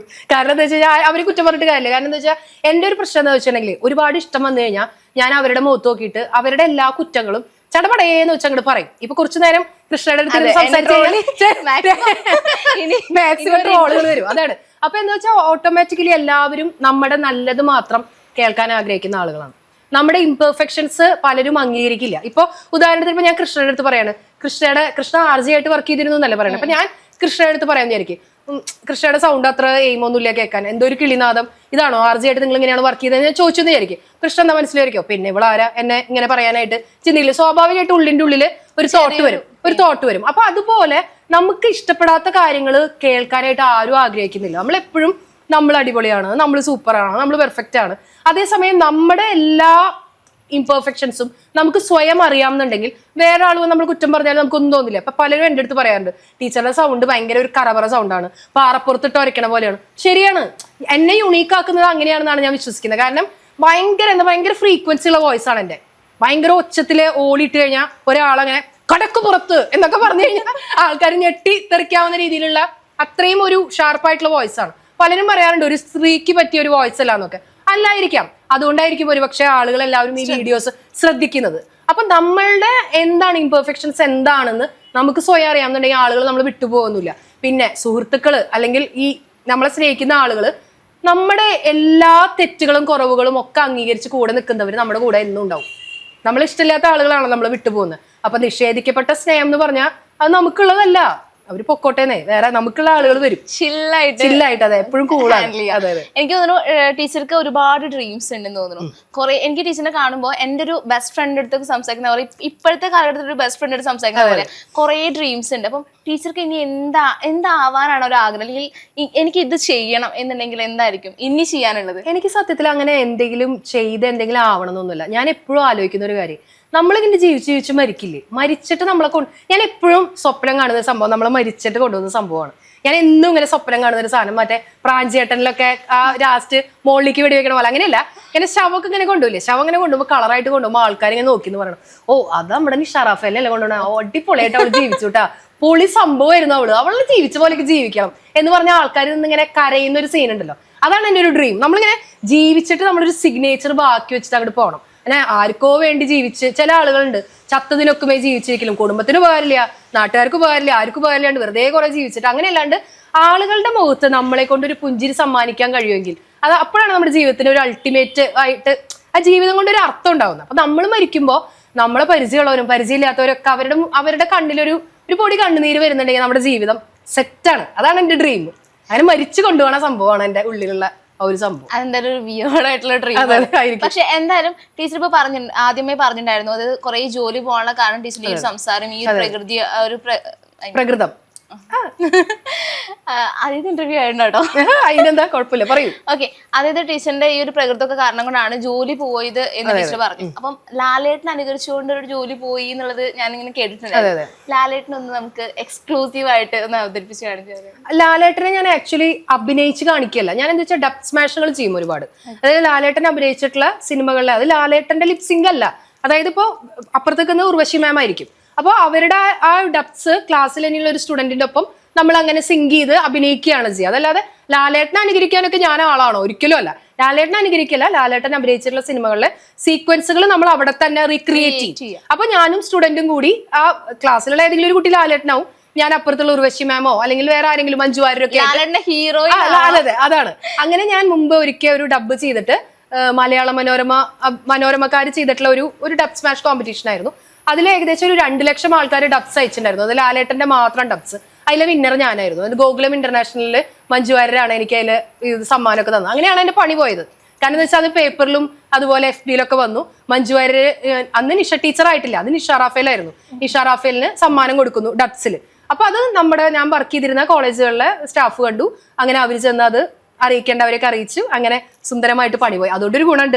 അന്നിപ്പോ ഞാൻ ഇപ്പോഴും അവിടെ വർക്ക് ചെയ്തിരുന്നെങ്കിൽ ആ കുട്ടികളെ മാത്രമേ എനിക്ക് ഇൻസ്പയർ ചെയ്യാൻ പറ്റുള്ളൂ. ഇപ്പൊ ഒരുപാട് ആളുകളെ ഇൻസ്പയർ ചെയ്യാൻ പറ്റുന്നില്ല. അതും പോസിറ്റീവായിട്ട് തന്നെയാണ് ഞാൻ എടുക്കുന്നത്, എല്ലാം നല്ലതിന്. സോ എനിക്ക് തോന്നുന്നു ഈ ലാലേട്ടൻ ഭയങ്കര ക്രേസ് ആണ് ടീച്ചർ. ഒന്നും പറയണ്ട. ലാലേട്ടനെ കാണുകയാണെങ്കിൽ എന്തായിരിക്കും ആദ്യം ചോദിക്കുന്നത്? അയ്യോ, ഒന്നും പറയാൻ പറ്റുണ്ടാവില്ല ചിലപ്പോൾ. ഞാൻ ഏറ്റവും വലിയ ഡ്രീം എന്ന് പറഞ്ഞാൽ ലാലേട്ടൻ്റെ ഒരു ഇന്റർവ്യൂ ചെയ്യണം എന്നുള്ളതാണ്. ഈ മാറ്റിനി എന്ന് പറയുന്ന ചാനലിന്റെ അടുത്തും എനിക്ക് അത് തന്നെയാണ് പറയാനുള്ളത്. നമ്മുടെ ഒരു ഇന്റർവ്യൂ നിങ്ങൾ ഒരെണ്ണം സെറ്റാക്കി തരണം. എൻ്റെ ഒരു 6 വയസ്സ് മുതലുള്ള ഒരു മനസ്സിന്റെ ഉള്ളിൽ കയറി ഇരിക്കണം ഒരു കസാര ഇട്ടിട്ട്. എന്തിരിപ്പാണോ ഇരിക്കണത് എനിക്ക് ഇപ്പോഴും അറിയില്ല. ഇറങ്ങി പോണില്ല. അല്ലെ സ്വപ്നത്തിൽ മുഴുവൻ നമ്മളിങ്ങനെ കുട്ടിക്കാലത്തൊക്കെ ആൾക്കാരുടെ അടുത്ത് ഇങ്ങനെ നിങ്ങൾ കല്യാണം കഴിക്കണം ഭർത്താവ് എങ്ങനത്തെ ആയിരിക്കണം എന്ന് പറയുമ്പോൾ ഒന്നും പറയല്ലേ. നമ്മുടെ ലാലേട്ടൻ ആളിങ്ങനെ അങ്ങനെ മാസമായിട്ട് ഇങ്ങനെ നിൽക്കല്ലേ. എത്ര കൊല്ലം കഴിഞ്ഞിട്ട് ഇപ്പോഴും ചൂൾപ്പുളകം വരുന്ന അങ്ങനെ രോമാഞ്ചം വരുന്നൊരു അപ്പൊ ഞാൻ ആ ദേവദൂതൻ ഇപ്പൊ കാണാനായിട്ട് പോയി കഴിഞ്ഞ ദിവസം. അപ്പൊ ഞാൻ മറ്റേ ഡിഗ്രിക്ക് പഠിക്കുമ്പോഴാണ് ദേവദൂതനെ ഇറങ്ങിയിട്ടുള്ളത്. അന്ന് എനിക്ക് 18 വയസ്സാണ്, ഇന്ന് എനിക്ക് 43 വയസ്സാണ്. ഇപ്പോഴാണ് ദേവദൂതനെ റിലീസ് ചെയ്യണം. അപ്പൊ ഞാൻ എന്റെ 20 വയസ്സുള്ള മോളെയും കൊണ്ടുപോയിട്ട് ആ സിനിമ കാണുമ്പോഴേ നമുക്ക് ആ ഒരു വിശാൽ കൃഷ്ണമൂർത്തി ആ ഒരു സ്ക്രീനിൽ ഇങ്ങനെ വന്നിട്ട് ആ പാട്ടൊക്കെ ഇങ്ങനെ വരുമ്പോഴേ ശരിക്കും ആളുകളെ പിടിച്ചിരുത്താനായിട്ടുള്ള വേറെ ലെവലല്ലേ, ഒന്നും പറയാനില്ല. അതെ, അത്രേ ഉള്ളൂ. ലാലേട്ടൻ വെറുതെ കണ്ട പോലെ ആളൊരു ഇന്റർവ്യൂ ചെയ്യണം. കുറെ നാൾ കഴിഞ്ഞിട്ട് ലാലേട്ടൻ ഇങ്ങനെ ആലോചിക്കണം, അന്ന് തന്നെ ഇന്റർവ്യൂ ചെയ്ത നിഷ ടീച്ചർ എന്ന ആളുടെ മനസ്സിൽ അതിങ്ങനെ ലേബിൾ ചെയ്ത് വരണം എന്നുള്ളതാണ് നമ്മുടെ ആഗ്രഹം. അതെ, എന്തായാലും ക്ലിക്ക് ടോക്കിൽ ഇനി കുറച്ച് സെഗ്മെന്റ്സ് ടീച്ചർക്ക് വേണ്ടി വെച്ചിട്ടുണ്ട്. ആ സെഗ്മെന്റ്സിലേക്ക് നമുക്ക് പോവാം. ഓക്കെ. അപ്പോൾ നമ്മുടെ ക്ലിക്ക് ടോക്കിൽ അടുത്തൊരു സെഗ്മെന്റ് പബ്ലിക് കമന്റ്സ് ആണ്. ഞാൻ ടീച്ചറിന്റെ കുറച്ച് വീഡിയോസിലും അതേപോലെ തന്നെ കുറച്ച് ഇന്റർവ്യൂസിലൊക്കെ അടിയിൽ ഇങ്ങനെ വന്നിട്ടുള്ള കുറച്ച് റാൻഡം ആയിട്ടുള്ള കമന്റ്സ് ഇങ്ങനെ എടുത്തിട്ടുണ്ട്. അതിൽ എനിക്ക് പേഴ്സണൽ ഫേവറേറ്റ് ആയിട്ടുള്ള കുറച്ച് കമന്റ്സ് ആണ് കേട്ടോ ഞാൻ ചോദിക്കുന്നത്. കുടുംബങ്ങൾക്ക് ടീച്ചർ അത് ഞാൻ കുറെ കണ്ടു. പിന്നെ കുറെ ഇന്റർവ്യൂവിൽ ടീച്ചർ അത് പറഞ്ഞിട്ടുണ്ടായിരുന്നു, ഞാൻ എടുത്തിട്ടില്ല. പക്ഷെ ഇവിടെ ടീച്ചറിനോട് ഞാൻ യോജിക്കുന്നു. ഞാനും ഒരു ടീച്ചറാണ്. സോഷ്യൽ മീഡിയ ആക്റ്റീവ് ആയതുകൊണ്ട് ഒരുപാട് പേര് എന്നെ കളിയാക്കുന്നു. ഞാൻ മുന്നോട്ട് പോകുന്നുണ്ടോന്ന് മൈൻഡ് ചെയ്യാതെ ടീച്ചറിന്റെ വീഡിയോസ് ആണ് ഇൻസ്പിറേഷൻ. സോ ഇങ്ങനെയുള്ള ടീച്ചേഴ്സിന് ഞാനും ഒരു ടീച്ചറായിരുന്നു. ആ ടീച്ചറായിരുന്ന സമയത്ത് എൻ്റെ ലൈഫ് അല്ലെങ്കിൽ എൻ്റെ ഇഷ്ടം മീഡിയ ആയതുകൊണ്ട് ഞാൻ അവിടെ നിന്ന് ഇങ്ങോട്ട് മാറിയതാണ്. അത് ചെയ്തപ്പോൾ എൻ്റെ ഫാമിലി എന്നൊക്കെ ഭയങ്കര റിജക്ഷൻ ആയിരുന്നു. ഇവളെന്താണ്, ഇവൾക്കൊരു ജോലി കിട്ടിയിട്ട് അത് വേണ്ടാന്ന് വെച്ചിട്ട് മീഡിയയിൽ പോയിട്ട് എങ്ങനെയൊക്കെ പറഞ്ഞിട്ടുണ്ട്. സോ ഇങ്ങനെയുള്ള ടീച്ചേഴ്സിനോട് എനിക്ക് തോന്നുന്നു ടീച്ചേഴ്സ് ആണ് ഏറ്റവും ക്രിയേറ്റീവ് ആയിട്ടുള്ള ആൾക്കാർ. സോ അങ്ങനെയുള്ള ടീച്ചേഴ്സിനോട് എന്താ പറയാ? ടീച്ചേഴ്സ് ഒന്നല്ല ഏറ്റവും ക്രിയേറ്റീവ് ആയിട്ടുള്ള ആൾക്കാർ, തെറ്റ്. ടീച്ചേഴ്സ് ഒരിക്കലും ക്രിയേറ്റീവ് അല്ലാത്ത ആളുകളാണ് ടീച്ചേഴ്സ്. കാരണം അവര് പഠിച്ചു വെച്ച ചട്ടക്കൂടുകളിൽ മാത്രം സഞ്ചരിച്ചുകൊണ്ടിരിക്കുന്ന ആളുകളാണ് ടീച്ചേഴ്സ്. അതല്ലാതെ ക്രിയേറ്റീവ് ആയിട്ടുള്ള ആളുകൾ എന്ന് പറഞ്ഞാൽ ആർട്ടിസ്റ്റുകളാണ്. ഇപ്പോ നിങ്ങളെ പോലെയുള്ള ആളുകൾ, ഈ മീഡിയ റിലേറ്റഡ് ആയിട്ടുള്ള ആളുകളാണ് ക്രിയേറ്റീവ് ആയിട്ടുള്ള ആളുകൾ. കുടുങ്ങി കിടക്കുന്നുണ്ട് കുറെ ടീച്ചേഴ്സ്, കുടുങ്ങി കിടക്കുന്നുണ്ടാവും. അവർ അതിൽ നിന്നൊക്കെ കെട്ടുപിടിച്ച് പുറത്തേക്ക് വരട്ടെ. ഇനി എന്ന് പുറത്തേക്ക് വരാനാണ്? കാരണം ടീച്ചേഴ്സ് എന്തെങ്കിലും വ്യത്യസ്തമായിട്ട് ചിന്തിച്ചു കഴിഞ്ഞാൽ അപ്പൊ അവിടെ പ്രശ്നമാണ്. അതുകൊണ്ടാണല്ലോ എന്നാന്ന് വ്യത്യസ്തമായ ടീച്ചർ എന്ന് പറഞ്ഞിട്ട് എന്റെ ന്യൂസ് വരാൻ കാരണം എന്തെങ്കിലും വ്യത്യസ്തമായിട്ട് ചിന്തിക്കാനായിട്ട് നമ്മുടെ നാട്ടിലുള്ള ആളുകൾ സമ്മതിക്കില്ല. ഒരു ചട്ടക്കൂടിന്റെ ഉള്ളിൽ മാത്രം ടീച്ചർ. ഇപ്പൊ ഞാൻ എന്തുകൊണ്ട് ഈ കോട്ടൺ സാരി എടുത്ത് വന്നിരിക്കുന്നത്? ടീച്ചർമാർ കോട്ടൺ സാരി മാത്രമേ എടുക്കാൻ പാടുള്ളൂ, അപ്പോഴേ നിഷ ടീച്ചർ ആവുള്ളൂ. ഞാൻ അതേസമയം ഒരു ചുരിദാറിട്ട് വന്നിരുന്നു കഴിഞ്ഞാൽ ഒരു ടീച്ചറുടെ ലുക്കേ വരില്ല. കാരണം ആളുകൾ ചിന്തിച്ചു വെച്ചിരിക്കുന്ന കുറെ ചട്ടക്കൂടുകളുണ്ട്. അതിൽ നിന്ന് വ്യത്യസ്തമായിട്ട് ചിന്തിക്കുക. ഇപ്പോൾ ഒരു ടീച്ചർ സിനിമയിൽ അഭിനയിക്കാൻ പോകാന്ന് വിചാരിക്കും. നാളെ ഇപ്പോൾ എൻ്റെ കൂടെ മുമ്പ് വർക്ക് ചെയ്തിട്ടുള്ളതാണ് രചന നാരായണൻകുട്ടി. ഞാൻ ദേവമാത സ്കൂളിലാണ് പണ്ട് വർക്ക് ചെയ്തിട്ടുള്ളത്. അപ്പൊ അവിടെ എൻ്റെ ഒപ്പം എൻ്റെ കൊളീഗായിരുന്നു രചന അന്ന് മുതലേ ഒരു ആർജെ ആയിരുന്നു. ആൾക്ക് സിനിമയിൽ അഭിനയിക്കാൻ ഭയങ്കര ഇഷ്ടമായിരുന്നു. അപ്പൊ ഈ പറയുന്ന കെട്ടൊക്കെ പൊട്ടിച്ച് ആള് സിനിമയിലേക്ക് കയറി ചെന്നു. കാരണം ആൾക്ക് ഇഷ്ടമായിട്ടുള്ള ഫീൽഡിലേക്ക് ചെല്ലണമെന്ന് തോന്നുമ്പോൾ എത്തുകയാണ്. കാരണം ഒരു പ്രൊഫഷനും പാഷനും രണ്ടാണ്. അപ്പൊ അങ്ങനെയുള്ള ടീച്ചർമാരുടെ അടുത്ത് എനിക്ക് പറയാനുള്ളത്, പാഷനും പ്രൊഫഷനും ഒന്നിച്ചു കൊണ്ടുപോകാൻ പറ്റുന്നില്ലെങ്കിൽ പാഷന്റെ പുറകെ പോട്ടെ, പ്രൊഫഷൻ പോട്ടെ തൽക്കാലം. അതല്ല, രണ്ടും കൂടി ഒന്നിച്ചു കൊണ്ടുപോകാന്ന് നമ്മുടെ നാട്ടിലിപ്പോ അറ്റ് പ്രസന്റ് പോസിബിൾ അല്ല. ഇപ്പോ അറിയാലോ, കൃഷ്ണയ്ക്ക് അറിയാലോ, കൃഷ്ണ ഇപ്പോൾ ഓൾറെഡി ടീച്ചറായിരുന്നു. പക്ഷെ ആ ടീച്ചിങ്ങിൽ നിലനിൽക്കുമ്പോൾ തന്നെ ഒരു ആങ്കർ ആയിട്ട് നിൽക്കുക എന്ന് പറയുന്നത് കുറച്ച് ബുദ്ധിമുട്ടാണ്. കാരണം നമ്മൾ ഇടയ്ക്കിടയ്ക്ക് ലീവ് എടുക്കേണ്ടി വരും, ഒരുപാട് യാത്രകൾ ചെയ്യേണ്ടി വരും. ഇടയ്ക്കിടയ്ക്ക് നമ്മുടെ മുഖം ഇങ്ങനെ ലൈം ലൈറ്റിൽ കാണും, ഇങ്ങനെ ന്യൂസിലും മീൻസ് ആ ഒരു ചാനൽസിലൊക്കെ കാണുമ്പോൾ ആളുകൾ ഇവളെ എങ്ങടെ കാലത്ത് എഴുന്നേറ്റ് കെട്ടി ഒരുങ്ങി എങ്ങടാണോ പോണേ എന്നുള്ളൊരു ചോദ്യം വരും. ടീച്ചർമാർക്കിടയിൽ അത് ചോദ്യം വരുമ്പോൾ സ്വാഭാവികമായിട്ടും പണി പോവും. ഒബ്വിയസ് ആണത്. അപ്പൊ അടുത്ത കമന്റിലേക്ക് പോവാട്ടോ. ഓക്കെ, സോ അടുത്ത കമന്റ്, താങ്കൾക്ക് ഇവരെക്കാൾ വിവരമുണ്ട്. ബെസ്റ്റിയെ കുറിച്ചുള്ള വിവരക്കേട് കേട്ടിട്ടില്ലേ? ചെറുപ്പത്തിൽ നല്ല സൗഹൃദം ഇല്ലാത്തതിന്റെ കുഴപ്പമാണ് ഇവർക്ക്. ഇവരുടെ പിള്ളേർ ഒരു കാര്യവും ഇവരോട് പറയുന്നില്ലെന്ന് തോന്നുന്നു. പഴഞ്ചൻ ടീച്ചർ. അയ്യോ, അത് പറഞ്ഞ ആളോട് എനിക്ക് സഹതാപം മാത്രം. കാരണം എന്റെ മോളുടെ ഫ്രണ്ട്സ് ഉണ്ടല്ലോ, ഞാൻ പറഞ്ഞില്ല 20 വയസ്സായ മോളുടെ, അപർണ എന്നാണ് പേര്, വിമലയിലാണ് പഠിക്കുന്നത്. അപർണയുടെ എല്ലാ അപ്പൂന്നാ ഞാൻ വിളിക്കുക. അപ്പൂന്റെ എല്ലാ ഫ്രണ്ട്സും എന്റെ ഫ്രണ്ട്സാണ്. കാരണം അവളുടെ അടുത്ത്, മോളുടെ അടുത്ത് അവർ പറയാന്ന് വെച്ചാൽ എല്ലാ കാര്യങ്ങളും ഉണ്ടെങ്കിൽ നമുക്ക് നിഷാന്റിയോട് പറഞ്ഞാൽ മതി, നിഷാന്റി ഉണ്ടല്ലോ സെറ്റ് ആണെന്നാണ് പറയുക. കാരണം എന്റെ ചിന്ത എപ്പോഴും ആ രീതിയിലാണ്. അവളുടെ ബെസ്റ്റ് ആരാണ്, അവരുടെ ഫ്രണ്ട്സിന്റെ ബെസ്റ്റ് ആരാണെന്നൊക്കെ എനിക്ക് സെറ്റ് ആയിട്ട് അറിയാം. എനിക്ക് ബെസ്റ്റ് ഇല്ല എന്നാണോ ഈ എഴുതിയ ആളുടെ വിചാരം? എനിക്കുണ്ട് ഒരു ബെസ്റ്റ്. അതുകൊണ്ടാണല്ലോ അത്ര കൃത്യമായിട്ട് എനിക്ക് കാര്യങ്ങൾ പറയാൻ പറ്റുന്നത്. അവര് പഴഞ്ചനാന്ന് പറയുന്നത് അവരുടെ ആറ്റിറ്റ്യൂഡിന്റെ ആണ്. വിട്ടേക്ക്. ഓക്കെ, നെഗറ്റീവ് കമന്റ്സിനോട് പോവാൻ പറയും. അതെ, നെഗറ്റീവ് കമന്റ്സ് വേണം, എന്നാലും നമുക്ക് വളരാൻ പറ്റുള്ളൂ. എല്ലാവരും കൈയടിച്ച് പ്രോത്സാഹിപ്പിച്ച് നമുക്ക് വളരാൻ എന്ത് രസമാണുള്ളത്. പണ്ടൊരു ചെറിയൊരു കഥയിലേക്ക് പോവാം. കഥ കേൾക്കാൻ താല്പര്യം? ഒരിക്കലേ ഒരു തവള, കുറെ തവളകൾ ഇങ്ങനെ ഒന്നിച്ച് ചേർന്നിട്ടുള്ള ഒരു സമ്മേളനം നടക്കാം. അപ്പൊ ഈ തവളയ്ക്ക് തവളകളുടെ ഇടയിൽ ഒരു കോമ്പറ്റീഷൻ നടക്കാം. തവള ഇങ്ങനെ മുകളിൽ ഒരു മരത്തിന്റെ മുകളിൽ ഏറ്റവും ടോപ്പിലേക്ക് ആദ്യം എത്തുന്നത് തവള ആരാണോ ആ തവളയാണ് വിൻ ചെയ്യാന്നുള്ളതാണ് കോമ്പറ്റീഷൻ. ഇങ്ങനെ ഈ തവളകളെല്ലാം ഭയങ്കര ഇൻട്രസ്റ്റിൽ ഇങ്ങനെ ഇരിക്കണ്ടല്ലോ. തവളകളെല്ലാവരും കൂടി കോമ്പറ്റീഷൻ ആയിട്ട് ഇങ്ങനെ പോയി മുകളിലേക്ക് ഇങ്ങനെ പോകുന്ന നേരത്ത് എല്ലാവരും ക്ലാപ്പ് ചെയ്തിട്ട് ഇങ്ങനെ പറയുന്നുണ്ട്, കേറണ്ടടാ, നമുക്ക് അതിന് മുകളിലേക്ക് ഒരിക്കലും എത്തിച്ചേരാൻ പറ്റില്ല. കാരണം തവളയ്ക്ക് ഒരു പോയിന്റ് കഴിഞ്ഞാൽ താഴേക്ക് വീഴുമല്ലോ. അതിലൊരു തവള മാത്രം ഇത് കേൾക്കാതെ ഭയങ്കര സിമ്പിൾ ആയിട്ട് മുകളിലേക്ക് പോയി. എന്തായിരിക്കും കാരണം? ഇത് നെഗറ്റീവ് അല്ല, ആ തവളയ്ക്ക് ചെവി കേൾക്കില്ല. ഈ ചുറ്റും നിൽക്കുന്ന ആളുകൾ പറയുന്ന നെഗറ്റീവ്സ് കേൾക്കാനുള്ള ചെവി ഇല്ലാത്തതുകൊണ്ട് തവള സിമ്പിൾ ആയിട്ട് മുകളിലേക്ക് പോയി. അപ്പൊ ഈ നെഗറ്റീവ് കമന്റുകൾ നമ്മളിങ്ങനെ കേൾക്കാതെ ഇരുന്ന് കഴിഞ്ഞിട്ടുണ്ടെങ്കിൽ നമുക്ക് ഈസി ആയിട്ട് മുകളിലേക്ക് പോകാൻ പറ്റും. കാരണം അങ്ങനെ പറയുന്ന ആൾക്ക് ഫ്രസ്ട്രേഷൻ ആണ്, നമുക്ക് ഒന്നും ചെയ്യാൻ പറ്റില്ല. അതത്രേ ഉള്ളൂ. ഓക്കെ, അടുത്തൊരു ഭയങ്കര ഇൻട്രസ്റ്റിംഗ് ആയിട്ടുള്ള കമന്റ് ആണ് കേട്ടോ. ഈ ടീച്ചറിന്റെ ഇന്റർവ്യൂസിൽ അതെ ഫഹദ് ഫാസിൽ പോലും ഇത്രയും അധികം പറഞ്ഞിട്ടില്ല. അത്ര അധികം അതേ പറയണ്ടോ? അതായത് ഏതോ ഒരു ഇന്റർവ്യൂവിൽ ടീച്ചർ കുറെ വട്ടം ചോദിക്കുന്നുണ്ട്. അപ്പം ടീച്ചർ ഫ്രസ്ട്രേറ്റഡ് ആയിട്ടാണോ എന്നറിയില്ല. അതെ ഇങ്ങനെ പറഞ്ഞുകൊണ്ടിരിക്കുന്നുണ്ട്. അറിയില്ല, ചിലപ്പോൾ പറഞ്ഞിട്ടുണ്ടാവും, ഓർമ്മയില്ല. ടീച്ചർ അങ്ങനെ യൂസ് ചെയ്യുന്ന ഒരു വേർഡ് എന്താ? എപ്പോഴും യൂസ് ചെയ്തുകൊണ്ടേയിരിക്കുന്ന ഒരു വേർഡ് ഞാൻ ശ്രദ്ധിക്കാറില്ല കേട്ടോ, സത്യം പറഞ്ഞത്. കാരണം ഞാൻ കോൺഷ്യസ് ആയിട്ട് ഒന്നും സംസാരിക്കാറില്ല. ഞാൻ ഇങ്ങനെ പറഞ്ഞു പോയിക്കൊണ്ടിരിക്കുകയാണ്. അതിന്റെ ഇടയിൽ എന്തൊക്കെ വേർഡ്സ് വരുന്നു. അങ്ങനെ കോൺഷ്യസ് ആയി കഴിഞ്ഞാൽ ഭയങ്കര പ്രശ്നമല്ലേ. ആ നേരത്ത് വായ തോന്നിയത് കോതയ്ക്ക് പാട്ടെന്ന് പറയുന്നത്. ഞാനൊന്നും പ്രിപ്പയർഡ് ആയിട്ട്, ഈവൻ മോട്ടിവേഷണൽ ഒറ്റ വീഡിയോസ് ഞാൻ പ്രിപ്പയർഡ് ആയിട്ട് ചെയ്യാറില്ല. ഇവിടെ വന്നിരിക്കും, മോള് ക്യാമറ ഓൺ ചെയ്യും, ഞാനിങ്ങനെ പറയും, അപ്പൊ ഒന്ന് റിലേഷൻഷിപ്പിനെ കുറിച്ച് പറഞ്ഞാലേ അപ്പൊ അവള് പറയാം എന്തെങ്കിലും പറയുന്നു പറയും. അപ്പൊ എനിക്ക് തോന്നുന്നതാണ് പറയാം, അതല്ലാതെ വളരെ പ്ലാൻഡ് ആയിട്ട് എഴുതി വെച്ച് ഒന്നും ഞാൻ പറയാറില്ല. അതുകൊണ്ട് റിപ്പീറ്റഡ് ആയിട്ട് എന്ത് വരുന്നു എന്ന് എനിക്കറിയില്ല. പിന്നെ റീടേക്ക് കൊടുക്കാറില്ല. ആദ്യം പറയുന്നത് എന്താണോ അത് അങ്ങനെ തന്നെ വീഡിയോ ആയിട്ടിടും. നൈസ്. അടുത്തത്, ഇവൾക്ക് വട്ടാണ്. എന്താണ് ബോർഡർ ലൈൻ പേഴ്സണാലിറ്റി എന്ന് പോലും അറിയാതെയാണ് സംസാരിക്കുന്നത്. എനിക്ക് വട്ടുണ്ട്. ആരാ പറഞ്ഞ എനിക്ക് വട്ടില്ല എന്ന്? ഞാൻ സൈക്കോളജി പഠിച്ചിട്ടില്ലെങ്കിലും ഞാൻ നല്ലൊരു സൈക്കോ ആണെന്ന് പല വീഡിയോകൾ നല്ല ഒന്നാന്തരം വട്ടുണ്ട് എനിക്ക്. അതുകൊണ്ടാണ് ഈ വട്ടന്മാരോടൊക്കെ എനിക്ക് ഇത്ര ഭംഗിയായിട്ട് സംവദിക്കാനായിട്ട് പറ്റുന്നത്. ബോർഡർ ലൈൻ പേഴ്സണാലിറ്റി ഞാൻ മനസ്സിലാക്കിയിട്ടുള്ള കാര്യമാണ് ഞാൻ പറഞ്ഞത്. ബോർഡർ ലൈൻ പേഴ്സണാലിറ്റി സമ്മറിൻ ബദലേം സിനിമയിലെ ആമി എന്ന് പറയുന്ന കഥാപാത്രത്തെ കണ്ടിട്ടില്ലേ? ആമി എല്ലാവരുടെ അടുത്തും ഭയങ്കരമായിട്ട് ചിരിച്ച് കളിച്ച് ചില്ല് ചെയ്ത് നടക്കുന്ന ഒരാളാണ്. പക്ഷെ ഒറ്റപ്പെടുന്ന സമയങ്ങളിൽ ആൾ ഒറ്റയ്ക്ക് ഇരിക്കുമ്പോൾ വെറുതെ കരയുകയും ഒരുപാട് ഓവർ തിങ്ക് ചെയ്യുകയും ചെയ്യുന്ന വ്യക്തിയാണ് അതിലെ ആമി എന്ന് പറയുന്ന കഥാപാത്രം. അതുപോലെയാണ് ഞാൻ പുറത്ത് എല്ലാവരുടെ കൂടെ ഭയങ്കര ഹാപ്പി ആയിട്ട് ചില്ല് ചെയ്ത് നടക്കുകയും ഒറ്റയ്ക്ക് ഇരിക്കുമ്പോൾ ഞാൻ ഒറ്റയ്ക്ക് ഇരുന്ന് കരയുകയും പാട്ട് കേൾക്കുകയും ഭയങ്കര മൂടിയായിട്ടിരിക്കുകയും ചെയ്യുന്ന ഒരു പേഴ്സണാണ് ഞാനൊരു ബോർഡർ ലൈൻ പേഴ്സണാലിറ്റിയാണ്. അതാണ് ഞാൻ അതിൽ പറഞ്ഞിട്ടുള്ളത്. ഓക്കെ, എനിക്ക് ടീച്ചർ പറഞ്ഞു കേട്ടപ്പോ ഈ മോട്ടിവേഷൻ സ്പീക്കേഴ്സ് കുറെ പേര് വരുന്നുണ്ട്. എനിക്ക് തോന്നുന്നു ചെറിയ കുട്ടികളടക്കം ഒരു വീഡിയോ ഓൺ ആക്കിയിട്ട് മോട്ടിവേഷൻ ഞാൻ പേര് പറയുന്നില്ല, മോട്ടിവേഷൻ പറയുന്നുണ്ട്. അതിങ്ങനെ വൈറലായി പോകുന്നുണ്ട്. പക്ഷെ സത്യത്തിൽ മോട്ടിവേഷൻ സ്പീക്കർ ആവാനുള്ള ക്വാളിഫിക്കേഷൻ എന്താണ്? ക്വാളിഫിക്കേഷൻ എന്ന് പറഞ്ഞാൽ അവനവന്റെ അനുഭവമാണ്. അവനവന്റെ അനുഭവത്തിൽ നിന്നല്ലാതെ സംസാരിക്കുന്ന സ്പീക്കേഴ്സ് ഒന്നും ഇന്നുവരെ നിലനിന്നിട്ടില്ല. കാരണം നമുക്ക് ഒരു പരിധി വരെയാണ് കാര്യങ്ങൾ പഠിച്ചു പറയാൻ പറ്റുള്ളൂ. ഇപ്പോ ഈ കൃഷ്ണ എൻ്റെ അടുത്ത് റിലേഷൻഷിപ്പിനെ കുറിച്ച് ചോദിക്കുക, ഞാൻ വാദോരാതെ സംസാരിക്കുക. കാരണം റിലേഷൻഷിപ്പുകൾ നമുക്ക് ഉണ്ടായിട്ടുണ്ട്, ജീവിതത്തിൽ ഒരുപാട് ട്രാജഡികൾ ഉണ്ടായിട്ടുണ്ട്. അപ്പോൾ മണിക്കൂറുകളോളം സംസാരിക്കാൻ പറ്റും. അതേസമയം കൃഷ്ണ എന്നോട് പൊളിറ്റിക്സിനെ കുറിച്ച് ചോദിക്കാന്ന് വിചാരിക്കും, എനിക്കൊന്നും അറിയില്ല. കാരണം ഞാൻ പഠിച്ചു വെച്ച 3-4 സെന്റൻസ് കഴിഞ്ഞ് കഴിഞ്ഞാൽ ഞാൻ പിന്നെ ബബാന്ന് പറയും, അല്ലെ? അപ്പൊ നമുക്ക് അറിയാത്തൊരു കാര്യം പറയുമ്പോൾ നമുക്ക് ലിമിറ്റഡ് ആയിട്ടേ പറയാൻ പറ്റുള്ളൂ. അറിയുന്ന കാര്യമാകുമ്പോൾ നമുക്ക് അനുഭവമാണ് അതിന് പറ്റിയ ഏറ്റവും ബെസ്റ്റ് ക്വാളിഫിക്കേഷൻ. അങ്ങനെയുള്ള ആളുകൾക്ക് മാത്രമേ ആളുകളുടെ മനസ്സുകളെ കീഴടക്കാനായിട്ട് പറ്റുള്ളൂ. കാരണം അവർക്ക് റിലേറ്റ് ചെയ്യാൻ പറ്റും. ഓ, ഈ ടീച്ചർ പറയുന്ന കാര്യം എനിക്ക് ഇന്നലെ ഉണ്ടായതാണല്ലോ, എനിക്കിപ്പോൾ ഉണ്ടായതാണല്ലോ, എനിക്കിപ്പോൾ നടന്നുകൊണ്ടിരിക്കുന്നതാണല്ലോ. പലരും എൻ്റെ അടുത്ത് പറയാറുണ്ട്, ടീച്ചറുടെ ഓരോ വീഡിയോസ് കാണുമ്പോൾ എനിക്ക് അനുഭവിച്ചുകൊണ്ടിരിക്കുന്ന ആ സംഭവം എനിക്ക് ശരിക്കും റിലേറ്റ് ചെയ്യാൻ പറ്റി. എങ്ങനെയാ ടീച്ചർക്ക് ഇങ്ങനെ പറയാൻ പറ്റുന്നതെന്ന് ചോദിക്കാറുണ്ട്. അനുഭവം അല്ലാതെ എന്ത്. ഇനി എന്റെ പേഴ്സണൽ കമന്റ് ആണ് കേട്ടോ. ടീച്ചറെ, എങ്ങനെയാണ് തേപ്പിൽ നിന്ന് രക്ഷപ്പെടാം? തേപ്പിൽ നിന്ന് രക്ഷപ്പെടാൻ ഒറ്റ വഴിയുള്ളൂ. നമ്മൾ എപ്പോഴും ഫോക്കസ്ഡ് ആയിട്ട് നിൽക്കുന്നവർക്കല്ലേ തേപ്പ് കിട്ടുന്നത്. അത് ഞാൻ ഉദ്ദേശിച്ചത് റിലേഷൻഷിപ്പ് മാത്രമല്ല, ഈ ഫ്രണ്ട്സും നമ്മളെ തേക്കാം. അതെ, ഈ ഫ്രണ്ട്സ് ആയാലും റിലേഷൻ ആയാലും എന്തായാലും ഫോക്കസ്ഡ് ആയിട്ട് നമ്മൾ ഒരാളിലേക്ക് മാത്രം കോൺസെൻട്രേറ്റ് ചെയ്യുമ്പോഴാണല്ലോ തേപ്പ് കിട്ടുന്നത്. എന്തിനാ ഒരാളിലേക്ക് മാത്രമായിട്ട് ഫോക്കസ് ചെയ്യുന്നത്? ഒരു ബാക്കപ്പ് ഉണ്ടായിക്കോട്ടെ.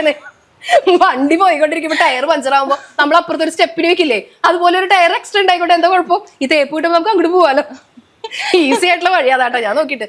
വേറെ ഒരു രക്ഷയും ഞാൻ നോക്കിയിട്ട് കാണാല്ലേ. ഇവരെ മാത്രം ആലോചിച്ചുകൊണ്ടിരിക്കുമ്പോഴാണ് ഇവന്മാർക്ക് തേക്കാനുണ്ടായത്. അത് അവനോ അവളോ ആവട്ടെ, അവനോ അവളോ ആവാം. ഇങ്ങനെ ഒരാളെ മാത്രം ഇവിടെ ക്യാമറാമാൻമാരും ചുറ്റിരിക്കുന്ന ക്രൂ ഒക്കെ ഇങ്ങനെ ചിരിച്ചോണ്ടിരിക്കുന്നുണ്ട്. തേപ്പ് കിട്ടുന്നതിന് ഒറ്റ വഴിയുള്ള മക്കളെ ഒരു ബാക്കപ്പ് എപ്പോഴും വെക്കാം. ഇവിടെ ഒരു പ്രശ്നം ഉണ്ടായി കഴിഞ്ഞിട്ടുണ്ടെങ്കിൽ നമ്മൾ പതുക്കെ അവിടെ പോകണം. അവിടെ ഒരു പ്രശ്നം ഉണ്ടാകുമ്പോൾ ഇവിടെ വന്നോണ്ടിരിക്കണം. അങ്ങനെ സെറ്റാണ്. ഇതിനിടയിൽ ട്രൂ ലവേഴ്സ് വന്നിട്ടുള്ള ഒരു കമന്റ് സെക്ഷൻ. എന്ത് ട്രൂ ലവ്! ഈ സ്നേഹം എന്നൊക്കെ പറഞ്ഞിട്ടുണ്ടെങ്കിലോ അറ്റ് എ ടൈമിൽ രണ്ടുപേരിൽ ഒരാൾക്ക് മാത്രമാണ് ഭയങ്കര ഗംഭീരമായിട്ട് തോന്നുക. രണ്ടുപേരും ഒരേ അളവിൽ, ഒരേ വ്യാപ്തിയിൽ, ഒരേ ആളത്തിൽ എവിടെയാണ് സ്നേഹിച്ചത് നിങ്ങൾ കണ്ടിട്ടുള്ളത്? ഈ പ്രേമത്തിൽ ഒരേ ഒരാൾക്ക് മാത്രമേ ശക്തമായി പ്രേമം ഉണ്ടാവുള്ളൂ. മറ്റേ ആള് പ്രേമം അഭിനയിക്കുന്ന ഒരാൾ മാത്രമായിരിക്കും. അതുകൊണ്ടാണ് ഈ തേപ്പൊക്കെ ഉണ്ടാവുന്നത്. ഞാൻ ഇതിനെ കുറിച്ച് കൂടുതൽ പോകുന്നത് അടുത്തൊരു സെക്ഷൻ ഉണ്ട്, റാപ്പിഡ് ഫയർ സെക്ഷൻ. സോ അതിലേക്ക് പോവാം. അപ്പോ നമ്മുടെ റാപ്പിഡ് ഫയറിലേക്ക് വേഗം ആൻസർ പറയാട്ടോ. പറ്റണ പോലെ അറിയണതാണെങ്കിൽ വളരെ സിമ്പിൾ ക്വസ്റ്റ്യൻസ്. ഓക്കെ, ഒരുപാട് അഡ്വൈസ് കൊടുക്കാറുണ്ടല്ലോ. ബെസ്റ്റ് അഡ്വൈസ് മാമിന് കിട്ടിയത് ഏതാണ്? എനിക്ക് കിട്ടിയ അഡ്വൈസോ? എന്നെ ആളുകൾ അങ്ങനെ ഉപദേശിക്കാറൊന്നുമില്ല. ഉപദേശിച്ചാൽ നന്നാവണ സാധനം തോന്നിയിട്ടായിരിക്കും. എങ്കിലും ആൾക്കാർ എൻ്റെ അടുത്ത് പറയാറുള്ളത്, എൻ്റെ വീട്ടുകാരെൻ്റെ അടുത്ത് പറയാറുള്ളത്, എല്ലാവരെയും കണ്ണടച്ച് വിശ്വസിക്കരുത് എന്നുള്ളതാണ്. അത് തന്നെയാണ് ബെസ്റ്റ് അഡ്വൈസ്. പക്ഷെ അത് ഞാൻ ഒരിക്കലും അനുസരിക്കാറില്ല. എല്ലാവരും ഭയങ്കരമായിട്ട് ഞാൻ വിശ്വസിക്കും. Very good. അടുത്തത് favourite hobby outside of work. ഈ ഒരു വർക്ക് അല്ലാതെ, അല്ലെങ്കിൽ മോട്ടിവേഷൻ സ്പീക്കിംഗ്, വീഡിയോസ്, ടീച്ചിങ്, ഇതൊന്നും അല്ലാതെ വേറെ എന്തെങ്കിലും ഹോബീസ്? ഹോബി എന്ന് പറയാൻ എനിക്ക് വർത്താനം പറയൽ തന്നെയാണ്. കാരണം എനിക്ക് എൻ്റെ ഉള്ളിലുള്ള കാര്യങ്ങൾ ഇങ്ങനെ കമ്മ്യൂണിക്കേറ്റ് ചെയ്തുകൊണ്ടേ ഇരിക്കണം. അത് ആരും എൻ്റെ മുന്നിലിരിക്കുന്നു എന്നുള്ളതില്ല. അത് കുട്ടികളായിരിക്കാം, പ്രായമായവരായിരിക്കാം, ഏജ് ഒന്നൊരു വിഷയമല്ല. എപ്പോഴും ഇങ്ങനെ സംസാരിച്ചുകൊണ്ടേ ഇരിക്കുക, അതാണ് എൻ്റെ ബെസ്റ്റ് ഹോബി. പിന്നെ നല്ലോണം ഫുഡ് അടിക്കുക, ഭക്ഷണം കഴിക്കുക. അതെ, ഭക്ഷണം കഴിഞ്ഞിട്ടുള്ള തൃശ്ശൂരുള്ള ബെസ്റ്റ് ഫുഡ് സ്പോട്ടും ഒക്കെ പോയിട്ട് അവിടെ പോയിട്ട് ഇങ്ങനെ ചില്ല് ചെയ്യാന്നുള്ളത്. ഓക്കെ, തൃശ്ശൂർ ഏറ്റവും ഇഷ്ടമുള്ള ഫുഡ് സ്പോട്ട് ഏതാ? എനിക്ക് കഫേ അഡിക്റ്റ് ഇഷ്ടം. ഇപ്പൊ റീസെന്റ് ആയിട്ട് കഫേ അഡിക്റ്റ് ഇഷ്ടം. ഷേക്സ്പിയറും കുഴപ്പമില്ല. ഇപ്പൊ വേണം നമ്മള് വിഷയത്തിൽ മറന്നു. അതെ. ഓക്കെ, അടുത്തത് മാം ഒരുപാട് വീഡിയോസ് ചെയ്യുമ്പോൾ എനിക്ക് തോന്നാറുണ്ട് ഒരുപാട് പുസ്തകം വായിക്കുന്ന ഒരാളാണെന്നുള്ളത്. സോ ഫേവറേറ്റ് ആയിട്ടുള്ള ഒരു കോട്ട് ഏതാണ്, അല്ലെങ്കിൽ ഒരു മന്ത്ര നമുക്ക് ഇങ്ങനെ? ഞാൻ ഒട്ടും പുസ്തകങ്ങൾ വായിക്കാത്തൊരു വ്യക്തിയാണ്. കാരണം എന്താ വെച്ച് കഴിഞ്ഞാൽ അതിനൊക്കെ ഒന്ന് മെനക്കെട്ടിരിക്കണ്ടേ. പുസ്തകങ്ങളൊന്നും വായിക്കില്ലാന്നേ. അത് പറഞ്ഞു കഴിഞ്ഞാൽ ആൾക്കാർ വിചാരിക്കും ഇങ്ങനെ വായിക്കാതെ ഇവര് എങ്ങനെ വളരും എന്നൊക്കെ ആയിരിക്കും ഇതിന് അടിയിൽ വരുന്ന കമന്റ്. ഞാൻ ഇരുന്ന് വായിക്കാറൊന്നുമില്ല. ഞാൻ നെറ്റിൽ തന്നെ ഇടയ്ക്ക് ഇങ്ങനെ സെർച്ച് ചെയ്തിട്ടുള്ള കോട്ട്സ്. അതിപ്പോ മാധവിക്കുട്ടിയുടെ കോട്ട്സ് ഒക്കെയാണ് എനിക്ക് ഏറ്റവും ഇഷ്ടപ്പെട്ടത്. അതെ, മാധവിക്കുട്ടിയും ഈ ഒരു സ്നേഹം ലൈൻ. അതെ, സ്നേഹ ലൈനാണ്. അതിൽ ഞാൻ എപ്പോഴും വിശ്വസിക്കുന്ന ഒരു കാര്യം ഇത്രയേ ഉള്ളൂ: നമുക്ക് സ്വന്തമാക്കാൻ ആഗ്രഹിക്കുന്നവയെ സ്വതന്ത്രമായി വിടുക. തിരിച്ചു വന്നാൽ അത് നമ്മളുടേത്, അല്ലെങ്കിൽ അത് മറ്റാരുടേതോ ആയിരുന്നു. സോ അടുത്ത question, favourite childhood memory. Favourite childhood memory എന്ന് പറയുമ്പോൾ എനിക്ക് 5 വയസ്സുള്ള സമയത്താണ്. എന്നെ കുറിച്ചൊരു ന്യൂസ് 2018 വന്നിട്ടുണ്ടായിരുന്നു. 32 വർഷങ്ങൾക്ക് ശേഷം സുഹൃത്തുക്കളെ കണ്ടെത്തി എന്ന് പറഞ്ഞിട്ട്. ഞാൻ 5 വയസ്സുള്ളപ്പോൾ അബുദാബിയിലായിരുന്നു. അവിടെ എൻ്റെ കൂടെയുള്ള കുട്ടിക്കാലത്തെ 2 ഫ്രണ്ട്സ് എന്ന് പറഞ്ഞാൽ നെക്കുലും നെവിനും ആണ്. അവരുടെ കൂടെയുള്ള ആകെ ഒരു ഫോട്ടോ മാത്രം എൻ്റെ കയ്യിലുള്ളൂ. പിന്നെ അവരെനിക്ക് മിസ്സായി പോയി. 32 കൊല്ലം കഴിഞ്ഞപ്പോൾ എനിക്ക് അവരെ തപ്പി കണ്ടെത്തണം എന്നൊരു തോന്നൽ വന്നു. അങ്ങനെ സോഷ്യൽ മീഡിയയിലൊക്കെ ഞാൻ ഇങ്ങനെ ഇവരുടെ ഈ ഫോട്ടോ, അതായത് 5 വയസ്സുള്ളപ്പോൾ ഞാൻ രണ്ടുപേരും കൈ പിടിച്ച് നിൽക്കുന്ന ഒരു ഫോട്ടോ FB-ൽ ഇട്ടു. എന്നിട്ട് അവരെ കണ്ടെത്താനായിട്ടുള്ള ഒരു ശ്രമം. അവരെ കുറിച്ച് ഒരു ഡീറ്റെയിൽസും ഇല്ല. കോട്ടയത്തോ കരുനാഗപ്പള്ളിയിലോ എവിടെയോ ആണെന്ന് വീട്ടുകാർ പറഞ്ഞറിയാന്നല്ലാതെ ഒരു ഇതുമില്ല. അങ്ങനെ ഒരു വർഷത്തിന് ശേഷം ഇവര് എന്നെ തേടി വരാണ് അയർലൻഡിൽ നിന്ന്. അതിൽ നെവിൻ മരിച്ചിട്ടുണ്ടായിരുന്നു. നെക്കുല എന്നെ കാണാൻ വന്നു അയർലൻഡിൽ നിന്ന്. അതാണ് ഒരു ബെസ്റ്റ് മെമ്മറി എന്ന് പറഞ്ഞത്. അത് സോഷ്യൽ മീഡിയയിലും ന്യൂസ് ചാനൽസിലൊക്കെ വന്നിട്ടുണ്ടായിരുന്നു. അത് ബെസ്റ്റ് മെമ്മറി. ഞാൻ ഇത്രയും പ്രതീക്ഷയില്ല ഈ ക്വസ്റ്റ്യൻ ചോദിക്കുമ്പോൾ ഇങ്ങനെ ഒരു ബാക്ക് സ്റ്റോറി ഉണ്ടാവുന്നത്. സോ അടുത്തത് ടീച്ചർക്ക് ആരുടെയെങ്കിലും ഒപ്പം ഒരു ഡിന്നർ കഴിക്കാൻ വേണം, ബെസ്റ്റി ആണെങ്കിൽ ബെസ്റ്റിയുടെ പേര് പറയാം, ആരുടെയെങ്കിലും ഒപ്പം ഒരു ഡിന്നർ കഴിക്കാൻ. ലാലേട്ടനല്ലാതെ വേറെ ആരും ഇല്ലട്ടാ. ഇനി ഒരു ഡിന്നർ പോയി കഴിക്കണം എന്നും ഒരു വീഡിയോ ചെയ്യണം എന്നൊക്കെ ആഗ്രഹിക്കുന്നത് ലാലേട്ടൻ ഇത് എന്തായാലും കാണണം. അതല്ലാതെ വേറെ ആഗ്രഹങ്ങളൊന്നുമില്ല സുഹൃത്തെ. ലാലേട്ടന്റെ കൂടെ ഇരുന്ന് ഒരു ഡിന്നർ കഴിക്കാന്നൊക്കെ പറഞ്ഞ എന്നെങ്ങനെ വെറുതെ പറഞ്ഞു കൊതിപ്പിക്കരുതട്ടാ. ഡിന്നർ മിക്കവാറും കഴിക്കുന്നുണ്ടാവില്ല, ആ മനുഷ്യനെങ്ങനെ നോക്കിയിരിക്കും മിക്കവാറും. ഓക്കെ, അടുത്തൊരു ക്വസ്റ്റ്യൻ. ടീച്ചർ ഒരുപാട് പേരെ ഇൻസ്പയർ ചെയ്യുന്ന ഒരു വ്യക്തിയാണ്. സോ ടീച്ചറിന്റെ പേഴ്സണാലിറ്റി എന്താണെന്നാണ് ടീച്ചർ വിചാരിക്കുന്നത്? എന്റെ പേഴ്സണാലിറ്റി എന്തെങ്കിലും ആണെങ്കിൽ, ഞാൻ എന്തെങ്കിലുമൊക്കെ ആയി തീർന്നിട്ടുണ്ടെങ്കിൽ അതിന് ഒരേ ഒരാളോട് മാത്രമേ എനിക്ക് കടപ്പാടുള്ളൂ. അത് എൻ്റെ അമ്മാമ്മയുടെ അടുത്താണ്. ഞാൻ കുട്ടിക്കാലത്ത് വളർന്നിട്ടുള്ളതൊക്കെ അമ്മയുടെ വീട്ടിലാണ്. അമ്മാമ്മയാണ് എന്നെ വളർത്തിയതൊക്കെ. അപ്പൊ അമ്മാമ്മ എൻ്റെ അടുത്ത് ചെറുപ്പത്തിലേ പറയുന്ന ഒരു കാര്യമുണ്ട്, നിഷമോളെ നിനക്ക് ഒരുപാട് വർത്താനം പറയുന്ന ഒരു സ്വഭാവമുണ്ട്. ഈ പറയുന്ന വർത്താനം കൊണ്ട് ആളുകളുടെ കണ്ണ് നിറയ്ക്കാനല്ല നീ അത് ഉപകരിക്കേണ്ടത്, ആളുകളുടെ ചുണ്ടിൽ ഒരു പുഞ്ചിരി വിടർത്താനാണ് നീ അത് ഉപയോഗിക്കേണ്ടത്. അമ്മാമ്മ ചെറുപ്പം തൊട്ടേ പറയുമായിരുന്നു. അപ്പൊ അമ്മാമ്മ ഇപ്പൊ ഇല്ല എൻ്റെ കൂടെ. അപ്പൊ അമ്മാമ്മയുടെ ഭാഗത്തു നിന്ന് വന്നിട്ടുള്ള ഒരു ഇൻസ്പിറേഷനാണ് ഞാൻ എന്തെങ്കിലുമൊക്കെ ആയിത്തീർന്നിട്ടുണ്ടെങ്കിൽ. അപ്പൊ എൻ്റെ ഒരു പേഴ്സണാലിറ്റി ഞാൻ വിശ്വസിക്കുന്നത് എല്ലാവരിലേക്കും സന്തോഷം പകർന്നു കൊടുക്കാനായിട്ട് ഒരു പരിധി വരെയൊക്കെ എനിക്ക് സാധിക്കാറുണ്ട്. ഈ സംസാരം കൊണ്ട് ആരുടെയും മനസ്സിൽ മുറിവുണ്ടാക്കാനായിട്ട് ഞാൻ ഒരിക്കൽ പോലും ശ്രമിക്കൂല. സത്യം പറഞ്ഞു കഴിഞ്ഞാൽ ടീച്ചർ ഇത് പറയുമ്പോൾ എനിക്ക് പേഴ്സണലി ഈ പറഞ്ഞ പോലെ അമ്മാമ്മയായിട്ട് ഭയങ്കര കണക്ഷൻ ഉണ്ട്. എനിക്ക് ടീച്ചറിന്റെ പല വീഡിയോസിലും എനിക്ക് എതിരഭിപ്രായങ്ങൾ ഉണ്ടായിരുന്നു. പക്ഷെ ഈ ഒരു സ്റ്റേറ്റ്മെന്റ് ടീച്ചർ പറഞ്ഞപ്പോൾ എനിക്ക് തോന്നുന്നു ടീച്ചർ എത്ര ഇമോഷണലി ബോണ്ടഡ് ആണ് ആളുകളുടെ അടുത്തുനിന്ന്. സോ ഫസ്റ്റ് ടൈം എനിക്ക് ടീച്ചറോട് ഭയങ്കരമായിട്ട് ഒരു ക്രഷൊക്കെ അടിക്കണം. ആയിക്കോട്ടെ. ആൻഡ് യെസ്, ടീച്ചർക്ക് worst moment and best moment ഈ ഒരു കരിയറിൽ വന്നതിന് ശേഷം? അങ്ങനെ ഒരു വേസ്റ്റ് മൊമെന്റ് എന്നൊന്നും പറയാനായിട്ടില്ല. കാരണം അങ്ങനെ നെഗറ്റീവ്സും ഒക്കെ എല്ലാവരുടെ ഭാഗത്തുനിന്ന് ഉണ്ടാവാറില്ല. ബെസ്റ്റ് മൊമെന്റ് വേസ്റ്റ് മൊമെന്റ് എന്ന് പറയുമ്പോൾ എനിക്ക് പെട്ടെന്നൊരു കാര്യം വരുന്നത്, ഞാൻ ഈ നമ്മളുടെ എന്ന് പറഞ്ഞ പ്രോഗ്രാം തുടങ്ങാനായിട്ട് ഏറ്റവും ആദ്യം ചിന്തിക്കുന്നത്, ഇപ്പോൾ ഒരു 1-ാം വാർഷികം കഴിഞ്ഞു നമ്മളിടം തുടങ്ങാനായിട്ട് ഞാൻ എൻ്റെ വീട്ടിൽ ഇത് അവതരിപ്പിച്ചപ്പോൾ എല്ലാവരുടെ ഭാഗത്തുനിന്ന് ഭയങ്കര നെഗറ്റീവ് ആയിട്ടുള്ള ഒരു ഇതായിരുന്നു. ഞാൻ പറഞ്ഞു നമുക്ക് തൃശ്ശൂർ തന്നെ ഏതെങ്കിലും ഹോട്ടലിൽ ഇങ്ങനെ ഒരു പ്രോഗ്രാം വെക്കാം. അപ്പോൾ നമ്മളെ കാണാൻ ആഗ്രഹിക്കുന്നത്, നമുക്കറിയാലോ മോട്ടിവേഷണൽ സ്പീക്കേഴ്സ് ആരും ജനങ്ങളുടെ ഇടയിലേക്കൊന്നും ഇറങ്ങി ചെല്ലാറില്ല, ഇല്ലല്ലോ. നമ്മൾ ഒരുപാട് വീഡിയോസ് കാണാറുണ്ട്, അവരെ ആരും നേരിട്ട് കാണാനുള്ള ഓപ്ഷൻ ഒന്നുമില്ല. അപ്പൊ നമ്മളിടുന്ന ഒരു പ്രോഗ്രാം വെക്കാം, അപ്പൊ അപരിചിതരെല്ലാവരും വരട്ടെ, നമുക്ക് അവിടെ ഒന്നായിട്ട് എല്ലാവരും ചേരുമ്പോൾ ഒരു രസമല്ലേ എന്നൊക്കെ പറഞ്ഞപ്പോൾ വീട്ടിലെല്ലാവരും പറഞ്ഞു, ആ പറഞ്ഞ വ്യക്തിയുടെ പേര് ഞാൻ പറയുന്നില്ല, പറഞ്ഞു ഇങ്ങനെ ഒരു പ്രോഗ്രാം ഒക്കെ വെച്ചോ, നീയൊക്കെ പ്രോഗ്രാം വെച്ചാൽ ആര് വരാനാണ്, വല്ല 200 രൂപയ്ക്ക് എങ്ങാനും ടിക്കറ്റ് വെച്ചിട്ട് ടൗണിലെ നമ്മുടെ റൗണ്ടിലെങ്ങാനും ഒരു പ്രോഗ്രാം വെക്കാൻ പറഞ്ഞു. അതെനിക്ക് ഭയങ്കര സങ്കടമായി പോയി. കാരണം ഒരു 200 രൂപയ്ക്ക് ഒരു ടിക്കറ്റ് വെച്ചിട്ട് റൗണ്ടിലെങ്ങാനും ഒരു പ്രോഗ്രാം വെക്കുന്ന പറയുമ്പോൾ നമ്മളെ അത്രയും തരം താഴ്ത്തിയിട്ടാണ് വീട്ടിലുള്ള ആ വ്യക്തി, പേര് ഞാൻ പറയുന്നില്ല, കാണുന്നത്. പക്ഷെ ഇപ്പൊ ഈ 1-ാം വാർഷികം ആഘോഷിച്ചപ്പോ ആളെ ഞാൻ സ്പെഷ്യലായിട്ട് പോയി ക്ഷണിച്ചു. കാരണം എന്താ വെച്ചാൽ ഒരു വർഷം ഞാൻ തികയാണ് ആ ഒരു പ്രോഗ്രാം അത്രയും സക്സസ് ആണെന്നുള്ളത്. കാരണം നമ്മുടെ നാട്ടിലൊരു സംഭവം അങ്ങനെ നടന്നു പോവാന്നൊക്കെ പറയുന്നത്, പ്രത്യേകിച്ച് ഒരു സ്ത്രീ നടത്തുന്ന ഒരു സംരംഭം ആകുമ്പോൾ അറിയാലോ ഒരുപാട് നെഗറ്റീവ്സ് ഉണ്ടാവും. എന്നിട്ട് ഒരു വർഷം തികച്ചു എന്ന് പറയുമ്പോൾ ഞാൻ എപ്പോഴും വിചാരിക്കുന്ന ഒരു കാര്യം, നമ്മൾ നല്ല രീതിയിലായി കഴിയുമ്പോൾ നമ്മൾ അന്ന് വരെ കുറ്റം പറഞ്ഞവരൊക്കെ കൈയടിക്കും. ഇപ്പൊ ആ വ്യക്തിയൊക്കെ എന്നെ നോക്കി കൈയടിക്കുന്നുണ്ട്, അതിൽ വലിയ കാര്യമൊന്നുമില്ല. നമ്മളൊന്നും അല്ലാതിരുന്നിരുന്ന സമയത്തും നമ്മളെ കുറിച്ച് നല്ലത് പറയുന്ന ആളുകളാണ്. ഇന്നസെന്റ് പറയണ പോലെ ഈ കിട്ടുന്നതൊക്കെ ബാക്കിലേക്ക് ഇങ്ങനെ സൂക്ഷിച്ചു വെച്ചിട്ട് നമ്മൾ തിരിച്ചു കൊടുക്കേണ്ട കാര്യമില്ല. കർമ്മ എന്ന് പറഞ്ഞൊരു സംഭവം ഉണ്ട്, കിട്ടാളതൊക്കെ അവർക്ക് അപ്പ കിട്ടിക്കോളും, പഴയ പോലെ ഒന്നല്ല, റെഡി ആയിട്ട് കിട്ടും. പിന്നെ എന്താ ചോദിച്ചാൽ ബെസ്റ്റ് മൊമെന്റും നമ്മളുടെ അടുത്തിൽ വന്നിട്ട് തന്നെയാണ്. ഞാൻ ഈ നമ്മളിടം പ്രോഗ്രാം തുടങ്ങിയിട്ട് വിനി എന്ന് പറഞ്ഞിട്ടൊരു ചേച്ചി സ്ഥിരമായിട്ട് നമ്മുടെ പ്രോഗ്രാമിന് വരാറുണ്ട്. ഇവിടെ ഈ പുത്തമ്പള്ളിയുടെ അടുത്ത് തന്നെയുള്ള ഒരു ചേച്ചിയാണ്. അവരൊരു ക്യാൻസർ പേഷ്യൻ്റ് ആയിരുന്നു. അവരിപ്പോൾ ലാസ്റ്റ് മന്ത് അവർ മരിച്ചു. അപ്പോൾ ഞാൻ മരിച്ചിട്ട് ആ മരണ വീട്ടിലേക്ക് പോയിട്ടുണ്ടായിരുന്നു. അപ്പോൾ അവരുടെ ഹസ്ബൻഡും 3 ആൺമക്കളും ഈ മന്ത്രിമാരൊക്കെ വരുമ്പോൾ എഴുന്നേറ്റിക്കില്ലേ, ബോഡിയുടെ അപ്പുറത്ത് അവരിങ്ങനെ ഇരിക്കുകയാണ്. അവരിങ്ങനെ എഴുന്നേറ്റ് നിന്നിട്ട് ഇങ്ങനെ നമസ്കരിച്ചിട്ട് എന്നോട് പറഞ്ഞേ, വിനി സന്തോഷമായിട്ടാ ടീച്ചറെ പോയത്. കാരണം വീട്ടിൽ നിന്ന് എവിടെയും പുറത്തിറങ്ങാത്ത ആളാണ് വിനി. പക്ഷെ അവള് ഇപ്പൊ ലാസ്റ്റ് ടീച്ചറുടെ കൂടെയാണ് ഹൗസ് ബോട്ടിൽ യാത്രയ്ക്ക് വന്നു, ലുലു മാളിൽ വന്നു, അവള് ഹാപ്പി ആയിട്ടാ ടീച്ചർ പോയേ, ടീച്ചർക്ക് നന്ദിയുണ്ട് എന്ന് പറഞ്ഞു. ഞാൻ പറയുകയാണെങ്കിൽ എൻ്റെ ജീവിതം ഐ എം ബ്ലെസ്ഡ്. കാരണം ഒരു മരിച്ച വീട്ടിൽ പോയിട്ട് എനിക്ക് പറയാൻ അറിയുന്നില്ല, അത് അത്രയും ഒരു ബെസ്റ്റ് മൊമെന്റ് ആണ്. പറയുമ്പോൾ ടീച്ചറിന്റെ കണ്ണു ആക്ച്വലി നമ്മളിടത്തില് ഒരുപാട് ആളുകളെ കണ്ടുമുട്ടി അല്ലെ, ഒരുപാട് ബന്ധങ്ങൾ ഉണ്ടായി. എനിക്ക് ഈ ഇന്റർവ്യൂല് ആദ്യമായിട്ട് ടീച്ചറിന്റെ കണ്ണ് നിറഞ്ഞ് കാണുന്നത് ഇപ്പോഴാണ് കേട്ടോ. സോ നമുക്ക് അടുത്തൊരു ക്വസ്റ്റിലേക്ക് പോകാം. സോ മോട്ടിവേഷൻ സ്പീക്കർ അല്ലെങ്കിൽ ഒരു ഇൻസ്പയർ ആവുന്ന ഒരു വ്യക്തി അല്ലെങ്കിൽ ഒരു അഡ്വൈസർ എങ്ങനെ കേൾക്കാനാണ് ഇഷ്ടം? ഞാൻ നല്ലൊരു മനുഷ്യ സ്നേഹിയാണെന്ന് കേൾക്കാനാണ് ആഗ്രഹിക്കുന്നത്. കാരണം ഇതെല്ലാം ഉൾക്കൊള്ളുന്ന ഒരു മനുഷ്യ സ്നേഹിയിലാണ്. കാരണം നമ്മുടെ നാട്ടില് എപ്പോഴും ഈ മോട്ടിവേഷണൽ സ്പീക്കേഴ്സിന്റെ പ്രത്യേകത അറിയോ? ഏറ്റവും അധികം നമുക്കൊരു സ്റ്റാറ്റിസ്റ്റിക്സ് എടുത്തു കഴിഞ്ഞാൽ മോട്ടിവേഷണൽ സ്പീക്കേഴ്സ് ആണ് ഏറ്റവും അധികം സൂയിസൈഡ് ചെയ്യുക. അറിയോ ആ കാര്യം?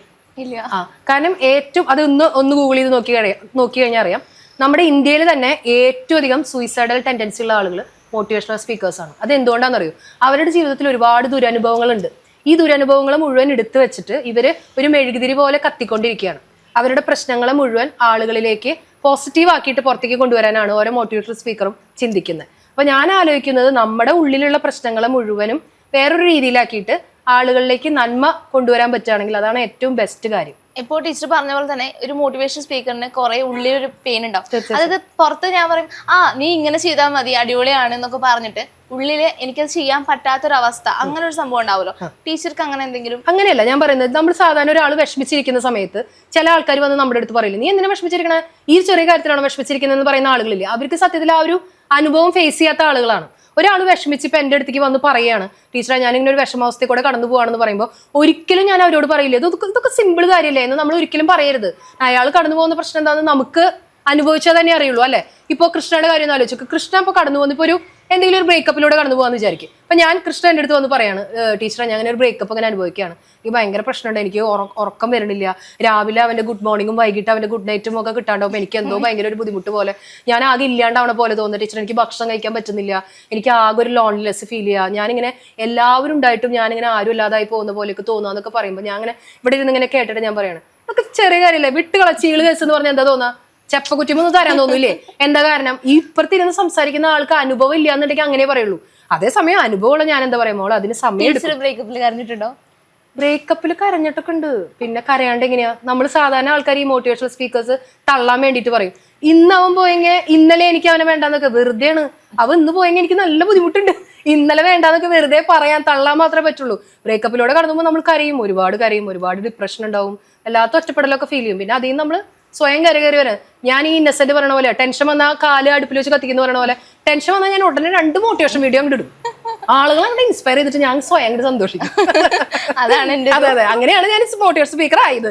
ഓക്കെ, ഇനി അടുത്തൊരു സെഗ്മെന്റ് ഞാൻ ആരാ സെഗ്മെന്റ് ആണ്. ഇതിനകത്ത് ഈ പറഞ്ഞ പോലെ ഓക്കെ, ഇതില് ആക്ച്വലി ഈ പബ്ലിക്കിൽ വന്നിട്ടുള്ള കമന്റ്സും ഉണ്ട്. കുറെ പേര് എന്റെ പേഴ്സണൽ ആയിട്ടുള്ള കുറച്ച് ആൾക്കാർ ചോദിച്ചിട്ടുള്ള കുറച്ച് ക്വസ്റ്റ്യൻസും ഇതിനകത്ത് ഞാൻ ആഡ് ചെയ്തിട്ടുണ്ട് കേട്ടോ. അബദ്ധം വെച്ചാൽ മോട്ടിവേഷൻ സ്പീക്കർ ആയതാണ്, അല്ല പണ്ട് മുതലേ ഞാൻ എല്ലാവരോടും സംസാരിച്ച് ഇങ്ങനെ മോട്ടിവേറ്റ് ചെയ്യുന്ന ഒരാളായിരുന്നു. മോട്ടിവേറ്റ് ചെയ്യാൻ നമുക്ക് ആരും സത്യത്തിൽ മോട്ടിവേറ്റ് ചെയ്യാനൊന്നും പറ്റില്ല, ഇൻസ്പയർ ചെയ്യാനേ പറ്റുള്ളൂ. പണ്ട് മുതലേ ഒരുപാട് സംസാരിക്കാറുണ്ട്. ഞാൻ ഈ പണ്ട് കുട്ടിക്കാലത്ത് ഏതെങ്കിലും സിനിമയൊക്കെ കണ്ടു കഴിഞ്ഞാൽ ആ സിനിമയുടെ റിവ്യൂ, അന്ന് റിവ്യൂ എന്നുള്ള വാക്കറിയില്ല, സിനിമയുടെ കഥ വന്ന് ഇങ്ങനെ പറയും ക്ലാസ്സിൽ. പണ്ട് ഇങ്ങനെ ചോറും പാത്രമൊക്കെ വെച്ച് എല്ലാവരും നിലത്ത് ചമരം പടിഞ്ഞിരുന്നിട്ട് സ്കൂൾ കാലഘട്ടത്തിൽ ഇങ്ങനെ നിലത്ത് എല്ലാവരും കൂടി ചമരം പടിഞ്ഞിരിക്കും. അപ്പുറത്തെ ആളുടെ ചോറും പാത്രത്തിൽ നിന്ന് കറികളൊക്കെ എടുത്ത് കഴിക്കുന്ന നേരത്ത് ഞാൻ കണ്ട ഏതെങ്കിലും ലാലേട്ടന്റെ സിനിമയുടെ കഥ ഇരുന്ന് ഇങ്ങനെ പറയും. അപ്പൊ ഈ പിള്ളേർ പറയും, അയ്യോ നീ ഷറഫിൽ കഥ പറയണൊക്കെ എന്ത് രസാ, അടിപൊളിയാണല്ലോ എന്നൊക്കെ പറയാം. അപ്പൊ എനിക്കറിയാം എന്റെ വർത്താനം കേൾക്കുമ്പോൾ ആളുകൾക്ക് എന്തോ ഒരു രസം തോന്നുന്നുണ്ട് എന്നുള്ളത് അറിയാം. പണ്ട് മുതലേ ഇങ്ങനെ കുറെ വർത്താനം പറയാറുണ്ട്. ഇപ്പൊ എന്താ വെച്ചാൽ കുറെ അനുഭവങ്ങൾ കൂടി വന്നപ്പോ അത് മോട്ടിവേറ്റ് ചെയ്യാനായിട്ട് ഉപയോഗിക്കണം. അത്രേ ഉള്ളൂ. പണ്ട് മാം പറഞ്ഞിട്ടുണ്ട് റിയൽ ലൈഫിൽ ഞാൻ ഭയങ്കര കാമാണ്, പക്ഷെ റിയൽ ലൈഫിൽ ഞാൻ ഭയങ്കര ആക്റ്റീവ് ആണെന്ന് പറഞ്ഞിട്ടുണ്ട്. ശരിക്കും നിഷാ റാഫേൽ ആരാണ്? അതെ, നിഷാ റാഫേൽ എന്ന് പറഞ്ഞിട്ടുണ്ടെങ്കിൽ അതാ ഞാൻ നേരത്തെ പറഞ്ഞത്, നിഷാ റാഫേൽ ഒരു സൈക്കോ ആണ്. ഇത് രണ്ടിന്റെയും കൂടി ഒരു പെർഫെക്റ്റ് കോമ്പിനേഷൻ ആണ്. 50-50 ആണ്. 50-50 ആണ്. അതായത് നിഷാ റാഫേൽ എത്രത്തോളം കാമാണോ അത്രത്തോളം വയലന്റ് ആണ്. നാഗവല്യു ആണ്, മറ്റേ സാധനമാണ്. രണ്ടുമാണ്. ഓക്കെ, ഏതെങ്കിലും ബാഡ് സിറ്റുവേഷൻ ഫേസ് ചെയ്യേണ്ടി വന്നിട്ട് അത് പെട്ടെന്ന്, അതായത് ഇപ്പൊ നമ്മളിടം പോലെ ഒരു പ്രോഗ്രാം നിൽക്കുന്നു, അല്ലെങ്കിൽ ഒരു മോട്ടിവേഷൻ സ്പീക്കിങ്ങിന്റെ ഇടയിലൊക്കെ ഒരു ബാഡ് സിറ്റുവേഷൻ ഹാൻഡിൽ ചെയ്യേണ്ടി വരുന്നു, സെയിം ടൈമിൽ ഭയങ്കര ആക്റ്റീവായിട്ട് നിൽക്കുന്നു, ഇങ്ങനെ ഒരു സിറ്റുവേഷൻ ഉണ്ടായിട്ടുണ്ടോ? എന്റെ ജീവിതത്തിൽ നമ്മളിടത്തിലൊന്നുമില്ല. അതെനിക്ക് 10ാം ക്ലാസ്സിൽ പഠിക്കുമ്പോഴാണ്. കാരണം എന്റെ വീട്ടിൽ എന്റെ പപ്പ മരിച്ചു കുറെ വർഷമായി. പപ്പ ജീവിച്ചിരിക്കുന്ന സമയത്ത് എന്നെ പഠിപ്പിക്കാൻ ആൾക്ക് ഒട്ടും താല്പര്യം ഉണ്ടായിരുന്നില്ല. ഞാൻ 10ാം ക്ലാസ് കഴിയുന്നതോടുകൂടി എന്നെ കെട്ടിച്ചു വിടണമെന്ന് ആഗ്രഹിക്കുന്ന ഒരു അപ്പനായിരുന്നു എനിക്ക്. അപ്പോൾ 10ാം ക്ലാസ്സിൽ ഞാൻ പഠിക്കുന്ന സമയത്ത് എന്നെ ട്യൂഷൻസിലൊന്നും വിടാതെ എങ്ങനെയെങ്കിലും ഞാൻ മാർക്കില്ലാതായി കഴിഞ്ഞിട്ടുണ്ടെങ്കിൽ എന്നെ ഏതെങ്കിലും ഗ്രൂപ്പ് എടുത്ത് പഠിപ്പിച്ച് 18 വയസ്സാകുമ്പോൾ കെട്ടിച്ചുവിടും. അങ്ങനെ ഞാൻ വീട്ടിൽ എല്ലാവരും ഉറങ്ങിക്കഴിഞ്ഞ ശേഷം ഞാൻ പഠിക്കുന്നുണ്ടെന്ന് അറിഞ്ഞു കഴിഞ്ഞാൽ അവിടെ പ്രശ്നമാണ്. അങ്ങനെ എല്ലാവരും ഉറങ്ങിയെന്ന് ഉറപ്പ് വന്നിട്ടാണ് ഞാനിരുന്ന് പഠിക്കുക. 10ാം ക്ലാസ്സിൽ അന്ന് 1996 ഡിസ്ട്രിക്ഷൻ മാർക്ക് ഇടുന്ന വളരെ അപൂർവ ആളുകൾക്കാണ്. അന്ന് എനിക്ക് ഡിസ്ട്രിക്ഷൻ മാർക്ക് ഉണ്ട്. അങ്ങനെ ഡിസ്ട്രിക്ഷൻ മാർക്ക് കിട്ടിയെന്ന് അറിഞ്ഞാൽ അന്ന് വീട്ടിൽ ഭയങ്കര പ്രശ്നമായിരുന്നു. കാരണം എൻ്റെ അപ്പന് ഞാൻ പഠിക്കുന്നത് ഇഷ്ടമല്ല. അപ്പോൾ പപ്പയുടെ അടുത്ത് എനിക്ക് അന്ന് മുതലേ ഭയങ്കര ഒരു ദേഷ്യവും വൈരാഗ്യമൊക്കെയാണ്. അപ്പൻ മരിച്ചിട്ടും ഞാൻ സൗക്കോട്ടയിലൊന്നും പോയിട്ടില്ല. ജീവിച്ചിരിക്കുന്നിടത്തോളം കാലം പപ്പയുടെ മുന്നിൽ പോയത് ഞാൻ പപ്പാന്ന് വിളിച്ചിട്ടില്ല. അപ്പൊ അങ്ങനെ ആ ഒരു ബാഡ് സിറ്റുവേഷനിൽ നിൽക്കുന്ന സമയത്ത് തന്നെ ഞാൻ ചിന്തിച്ചിട്ടുണ്ട്, ഞാൻ പഠിച്ച ആരെങ്കിലുമൊക്കെ ആയി കാണിച്ചു കൊടുക്കണം. പക്ഷെ അത് കാണാൻ അപ്പനുണ്ടായില്ല, പപ്പ മരിച്ചുപോയി. അപ്പൊ ആ ഒരു കാലഘട്ടത്തിൽ ഉണ്ടായിട്ടുള്ള അതിനെയും ഞാൻ പോസിറ്റീവായിട്ട് തന്നെയാണ് അന്ന് എടുത്തത്. കാരണം 15 വയസ്സുള്ള ഒരു കുട്ടിക്ക് ചിന്തിക്കാൻ എളുപ്പം എന്താണെന്ന് വെച്ചാൽ വീട്ടുകാരെ വിഷമിപ്പിക്കാൻ എല്ലാവരും കൂടെ ഒളിച്ചോടി പോകാൻ ചിന്തിക്കാനല്ല എളുപ്പം. പക്ഷെ അന്ന് ഞാൻ ചിന്തിച്ചത് ആരെങ്കിലുമൊക്കെ ആയി കാണിച്ചു കൊടുക്കണം എന്നാണ്. പക്ഷെ അത് കാണാൻ അപ്പനും ഉണ്ടായില്ല, എവിടെയെങ്കിലും ഇത് കണ്ടായിരിക്കും. അടുത്തൊരു ക്വസ്റ്റ്യൻ എന്ന് വെച്ച് കഴിഞ്ഞാൽ മാം ഒന്ന് ടീച്ചർ ബാക്കിലോട്ട് ഒന്ന് ചിന്തിക്കുകയാണെന്നുണ്ടെങ്കിൽ ലൈഫിൽ ഇപ്പോൾ കല്യാണമൊന്നും കഴിഞ്ഞിട്ടില്ല, പക്ഷെ മോട്ടിവേഷൻ സ്പീക്കർ ആയിട്ട് തന്നെയാണ് അന്നേ അറിയപ്പെടുന്നു എന്ന് വിചാരിക്കുകയാണെങ്കിൽ ഫാമിലി ചൂസ് ചെയ്യോ അതൊരു സിംഗിൾ ലൈഫ് ചൂസ് ചെയ്യോ? അതോ പല റിലേഷൻഷിപ്പ് ഉണ്ടല്ലോ, ഇപ്പൊ ഈ പറഞ്ഞ പോലെ ബെസ്റ്റി, അതേപോലെ തന്നെ പലതരത്തിലുള്ള എന്താ പറയുക സിറ്റുവേഷൻഷിപ്പ്, ഇങ്ങനെ എന്തായിരിക്കും നിഷ റാഫിൽ ചൂസ് ചെയ്യുക? ഈ ചോദ്യമേ തെറ്റാണ്. കാരണം ഞാൻ വിവാഹം കഴിച്ചതുകൊണ്ടാണ് എനിക്ക് ഇത്രയധികം അനുഭവങ്ങൾ ഉണ്ടായത്. വിവാഹം കഴിച്ചില്ലായിരുന്നെങ്കിൽ എനിക്ക് എന്ത് അനുഭവം ഉണ്ടാവാനാണ്? കാരണം വിവാഹ ജീവിതം എനിക്ക് തന്നിട്ടുള്ള അനുഭവങ്ങൾ അത്രയേറെയാണ്. കാരണം എൻ്റെ ഹസ്ബൻഡ്, എൻ്റെ പേര് സാബു എന്നാണ്, ആളിപ്പോൾ തിരുവനന്തപുരത്ത് ജ്വല്ലറിയിലാണ് വർക്ക് ചെയ്യുന്നത്. ഞങ്ങൾ തമ്മിൽ 10 വയസ്സിന്റെ വ്യത്യാസമുണ്ട്. ഞങ്ങൾ പാരലലി യാത്ര ചെയ്യുന്ന 2 വ്യക്തികളാണ്, ഒരിക്കലും കൂട്ടിമുട്ടാത്ത 2 പാരലൽ ലൈൻസ് ആണ്. അദ്ദേഹം വളരെ നല്ലൊരു വ്യക്തിയാണ്. അദ്ദേഹത്തിന്റെ ചിന്തകൾ എന്ന് പറഞ്ഞിട്ട് ഭയങ്കര മെച്ചുവേർഡ് ആയിട്ടുള്ള ഒരു മലയാളി ചിന്തയാണ്. സാധാരണ മലയാളിയാണ് സാബു. അതായത് ഒരു സാധാരണ മലയാളി എന്തൊക്കെ ചിന്തിക്കുക? ഒരു മക്കളെ പഠിപ്പിച്ച് വലിയ നിലയിൽ എത്തിക്കണം, വീട് പണിയണം, നല്ലോണം ജോലി ചെയ്യണം, വീട്ടിലേക്കുള്ള കാര്യങ്ങൾ സമ്പാദിച്ച് അങ്ങനെ. ആ ജീവിതത്തിൽ പലപ്പോഴും അവര് ഹാപ്പി ആയിട്ട് ഇരിക്കാനായിട്ട് മറന്നു പോകും. അതായത് അവർ വിചാരിക്കുന്നത് വയസ്സാവുന്ന കാലത്ത് ചിലപ്പോൾ സന്തോഷിക്കാന്നായിരിക്കും. വയസ്സാകുമ്പോൾ സന്തോഷിക്കാൻ നമുക്ക് പറ്റില്ല. ഞാൻ അങ്ങനെയല്ല. ഞാൻ ഇന്നത്തെ മൊമെന്റ് എങ്ങനെ ഹാപ്പി ആയിട്ട് അടിച്ചു പൊളിക്കാന്നുള്ളതാണ്. എൻ്റെ കയ്യിൽ ഇപ്പോൾ ബാങ്ക് ബാലൻസ് 1000 രൂപയുള്ളെങ്കിൽ 999 രൂപയ്ക്ക് തിന്നിട്ട് ബാക്കി 1 രൂപയോ അതിലുണ്ടാവുക. അതായത് എങ്ങനെ ചില്ല് ചെയ്യാം, അതായത് ലിവ് ഇൻ ദ മൊമെന്റിൽ വിശ്വസിക്കുന്ന ആളാണ് ഞാൻ. അപ്പോൾ ഞാൻ വിവാഹം കഴിച്ചില്ലായിരുന്നെങ്കിൽ ഒരുപക്ഷെ എനിക്ക് ഇത്രയും അനുഭവങ്ങളൊന്നും ഉണ്ടാവില്ലായിരുന്നു. അപ്പൊ പിന്നെ ഒരിക്കലും ഞാനൊരു മോട്ടിവേഷണൽ സ്പീക്കർ ആവില്ല. വിവാഹം കഴിച്ചുകൊണ്ട് മാത്രമാണ് ഞാൻ ഇന്ന് ഇവിടെ നിങ്ങളുടെ മുന്നിൽ ഇങ്ങനെ ഇരിക്കുന്നത്. ഇത്രയും അനുഭവങ്ങൾ. അതെ തീർച്ചയായും. ആൻഡ് യെസ് ടീച്ചർ, എനിക്ക് ഇത് പേഴ്സണലി ഞാൻ പറഞ്ഞല്ലോ, ടീച്ചറിന്റെ അടുത്ത് വന്നപ്പോൾ തന്നെ എനിക്കൊരു ക്വസ്റ്റ്യൻ ചോദിക്കുന്നത് ഭയങ്കര ആഗ്രഹമുണ്ട്. പണ്ട് ഒരു വീഡിയോ എൻ്റെ ഒരു വൈറലായിട്ടുണ്ടായിരുന്നു. അപ്പം എൻ്റെ ഒരു ബെസ്റ്റ് ഫ്രണ്ടിന്റെ തോളിലത്ത് കയറിയിട്ട് പൂരത്തിന് വൈറലായ ഒരു വീഡിയോ ഉണ്ടായിരുന്നു. അപ്പം ആ വീഡിയോ ഇറങ്ങിയതിന് ശേഷം എനിക്ക് കൃഷ്ണ ബെസ്റ്റ് ഫ്രണ്ടിന്റെ മോള് തലയിലെ മോള് അത് കൃഷ്ണയായിരുന്നു. അതെ, കൊച്ചു കള്ളി എന്നിട്ട് ഞാൻ തന്നെയാണ്. അപ്പൊ ആ വീഡിയോ വൈറലായപ്പോ ഒരുപാട് പേര് കുത്തുവാക്കുകൾ വന്നു. നിനക്കെന്തിനാ അവന്റെ തലയിലെ മോള് കയറിയിരിക്കണ വളരെ കമന്റ് ആയിട്ട് വന്നു. അതിലെനിക്ക് ഭയങ്കര വിഷമം തോന്നി. അന്ന് വരെ ഞാൻ എന്റെ ഫ്രണ്ടിനെയൊക്കെ ബെസ്റ്റി എന്ന് വിളിച്ചുകൊണ്ടിരിക്കുന്ന ഒരു ആളായിരുന്നു. പക്ഷെ അതിന്റെ അടിയിൽ വന്ന കമന്റ് ഇവൻ അവളുടെ മറ്റേ ബെസ്റ്റിയാണ്, സൈഡാണെന്നുള്ള രീതിയിൽ ഇപ്പം അങ്ങനെ കുറെ കമന്റ്സ് വന്നു. അപ്പം എനിക്ക് ബെസ്റ്റി എന്നുള്ള വാക്കുകൾ വളച്ചൊടിക്കുന്ന പോലെ തോന്നി. പിന്നീട് എപ്പോഴും ടീച്ചറിന്റെ വീഡിയോയില് ടീച്ചർ തന്നെ ബെസ്റ്റി എന്ന് പറയുന്ന ഒരു ഫ്രോഡാണ്, ബെസ്റ്റി എന്ന് പറയുന്ന നെയിം ഒരു ഫ്രോഡാണെന്ന് ടീച്ചറിന് സ്റ്റേറ്റ്മെന്റ് വന്നു. അപ്പം ടീച്ചറിന്റെ വീഡിയോസ് ഇൻസ്പയർഡ് ആയിക്കൊണ്ടിരിക്കുന്ന ഞാൻ പെട്ടെന്ന് കേട്ടപ്പോൾ എനിക്ക് ഭയങ്കര വിഷമമായി. ബെസ്റ്റി എന്ന് പറയുന്നത് ഒരിക്കലും അങ്ങനെയല്ല, ഈ സിനിമയും അല്ലെങ്കിൽ ആളുകളൊക്കെയാണ് വളച്ചൊടിക്കുന്നതെന്ന് വിചാരിച്ചിട്ടാണ് ഞാൻ. ടീച്ചർ എന്തുകൊണ്ടായിരിക്കും ആ ഒരു സ്റ്റേറ്റ്മെന്റ്? അത് എന്തിനാണ് നമ്മൾ ആളെ ബെസ്റ്റി എന്നുള്ള പേര് കൊണ്ട് വിളിക്കുന്നത്? ഫ്രണ്ടും ബെസ്റ്റും തമ്മിലുള്ള വ്യത്യാസം എന്താ? കൃഷ്ണ തന്നെ പറയും. എനിക്ക് ബെസ്റ്റ് ഫ്രണ്ട് എന്ന് പറയുമ്പോൾ നോർമൽ ആയിട്ട് നമ്മുടെ കൂടെയുള്ള എപ്പോഴും നമ്മുടെ കൂടെ നടക്കുന്ന ഫ്രണ്ട്സ്. പക്ഷെ ബെസ്റ്റ് ഫ്രണ്ട് എന്ന് പറയുമ്പോൾ കുറച്ചും കൂടി നമുക്ക് ഓപ്പൺ ആയിട്ട് കാര്യങ്ങൾ സംസാരിക്കാൻ പറ്റും. കാരണം ആളെന്റെ ബെസ്റ്റ് ഫ്രണ്ട് ആണ്. ഞാൻ ഈ പറഞ്ഞ പോലെ ഒരു ലിമിറ്റ് നമുക്ക് എപ്പോഴും ആ ഒരു ലിമിറ്റ് ബോർഡർ വെച്ചിട്ട് ഞാൻ സംസാരിക്കുന്ന ട്രാവൽ ചെയ്യുന്ന എൻ്റെ ഒരു ബെസ്റ്റ് ഫ്രണ്ട് ആണ്. ആ ഫ്രണ്ടിനെ ഇപ്പൊ എനിക്ക് പുറത്തു പോയിട്ട് ബെസ്റ്റി ആണെന്ന് പറയാനായിട്ട് പേടിയാണ്. സോ ആ ബെസ്റ്റി എന്നുള്ള നെയിം ഇതിപ്പോ എന്താ അറിയോ, നമ്മള് പഴയ ആൾക്കാർ പറയണ പോലെ എന്നെ കണ്ട കിണ്ണം കട്ടോന്റെ പോലെ ഉണ്ടോ എന്നുള്ള പോലത്തെ ഫേസിലാണ് ഇപ്പൊ കൃഷ്ണ ഇരിക്കണം. ആ ബെസ്റ്റി നല്ലൊരു ബെസ്റ്റി ആണെങ്കിൽ ഞാൻ ആ ഒരു വീഡിയോ പറയുമ്പോൾ കൃഷ്ണ അതില് എംബാരസ്ഡ് ആവേണ്ട കാര്യമേ ഇല്ല. കൃഷ്ണ എന്തോ ഒരു തെറ്റ്, നമ്മൾ എന്തെങ്കിലും ഒരു തെറ്റ് ചെയ്യുന്നുണ്ടെങ്കിലാണ്. ഞാൻ തെറ്റ് ചെയ്തിട്ടല്ല മാം. ഇപ്പൊ ഈ പറഞ്ഞ പോലെ തന്നെ ആങ്കർ പറയൂ. ഈ പറഞ്ഞ പോലെ തന്നെ ഈ ഒരു വീഡിയോന്റെ താഴെ വന്നുള്ള കമന്റ് ആണ് എന്നെ ചിന്തിപ്പിച്ചത്. അതായത് ബെസ്റ്റി എന്ന് പറഞ്ഞ വാക്കേ അവർ വളച്ചൊടിക്കുകയാണ്. അപ്പം മാം എന്താണ് ഈ ബെസ്റ്റ്? അത് ഞാൻ പറയുന്നത് എന്താ വെച്ചാൽ ഈ ബെസ്റ്റീസിനെ ആളുകൾ പല രീതിയിൽ യൂട്ടിലൈസ് ചെയ്യുന്നുണ്ട്. യൂട്ടിലൈസ് ചെയ്യാണോ മിസ്യൂട്ടിലൈസ് ചെയ്യാണോ എന്നുള്ളത് അറിയില്ല. അതായത് ഞാൻ നേരത്തെ പറഞ്ഞ പോലെ റിയൽ ലവർ എന്തെങ്കിലും ചതിക്കുകയോ എന്തെങ്കിലുമൊക്കെ ചെയ്യുമ്പോൾ ഒരു ആശ്വാസം തേടാനായിട്ട് ചിലർ ഈ ബെസ്റ്റികൾ ഉപയോഗിക്കും. ബെസ്റ്റി എന്ന് പറഞ്ഞാൽ ചില ആളുകൾക്ക് ഒരു ബാക്കപ്പാണ്. അതായത് ഇവിടെ എന്തെങ്കിലും അലമ്പുണ്ടായി കഴിഞ്ഞാൽ ഓടിച്ചെന്ന് തോളിൽ ചായാനും കെട്ടിപ്പിടിക്കാനും മുത്തം കൊടുക്കാനുമുള്ള ഒരാളായിട്ട് പലരും ബെസ്റ്റീസിന് ഉപയോഗിക്കുന്നവരുണ്ടാവാം, ഇല്ലാത്തവരുണ്ടായിരിക്കാം. കൃഷ്ണയെ പോലെ ബെസ്റ്റിയെ ശരിക്കും ബെസ്റ്റിയായി കാണുന്ന ആളുകളുണ്ടായിരിക്കാം. അപ്പൊ അങ്ങനെയുള്ള ആളുകൾ ഈ ഒരു വീഡിയോ ശ്രദ്ധിക്കുകയേ വേണ്ട. നമ്മളെ കുറിച്ചല്ലാതെ ആളുകൾ പലതും പറയും. അപ്പൊ നമ്മൾ എന്ത് ചെയ്യണം? മൈൻഡ് ചെയ്യരുതെന്നേ. അതിനെ കുറിച്ച് ആലോചിച്ച് എന്തിനാ വെറിയിടാവുന്നത്?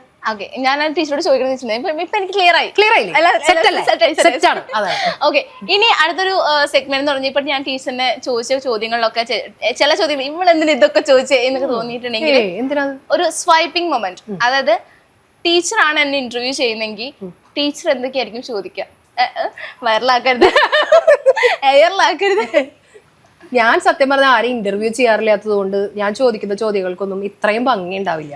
അയ്യോ, കാരണം കുട്ടി ചോദിച്ച ചോദ്യങ്ങളൊക്കെ നല്ല അടിപൊളിയാണല്ലോ. ഈ ഇന്റർവ്യൂവറും ഇന്റർവ്യൂവറും ആയിട്ട് ഇങ്ങനെ അങ്ങനെ ഇരുന്നാ പോരെ? സ്വൈപ്പ് ചെയ്യണോ? സ്വൈപ്പ് ചെയ്യുകയാണെങ്കിൽ എന്തായിരിക്കും ഒരു ക്വസ്റ്റ്യൻ? ഓക്കെ, ഒരു ക്വസ്റ്റ്യനാ ചോദിക്കണ്ടേ? ഒറ്റ ക്വസ്റ്റ്യൻ ചോദിച്ചാൽ മതി. ഓക്കെ കൃഷ്ണ, കൃഷ്ണയ്ക്ക് നമ്മുടെ ഈ ഷോയിലേക്ക് സ്വാഗതം. ഒരുപാട് കേട്ടിട്ടുണ്ട് ഞാൻ കൃഷ്ണയെ കുറിച്ച്. ഇങ്ങനെ RJ ഒക്കെ ആയിട്ട് അടിപൊളി സൗണ്ടും കാര്യങ്ങളൊക്കെയാണ്, നല്ല രീതിയിൽ പ്രസന്റ് ചെയ്യുന്നുണ്ട് കാര്യങ്ങളൊക്കെ.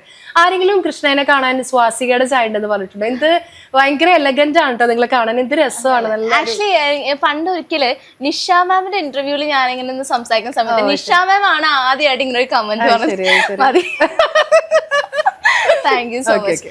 എന്തായാലും ഈ ഒരു ഇന്റർവ്യൂ എനിക്ക് തോന്നുന്നു എൻ്റെ കുറേ സംശയങ്ങൾക്കുള്ള ഉത്തരം എനിക്ക് ഈ ഒരു ഇന്റർവ്യൂന്ന് കിട്ടിയിട്ടുണ്ട്. ഒപ്പം തന്നെ എനിക്ക് ഇന്റർവ്യൂവിന് വരുന്നേക്കാട്ടി മുൻപ് നിഷ മാമിനെ കുറിച്ചുള്ള ഒരു എന്താ പറയാ ഒരു പിക്ചർ ആയിട്ട്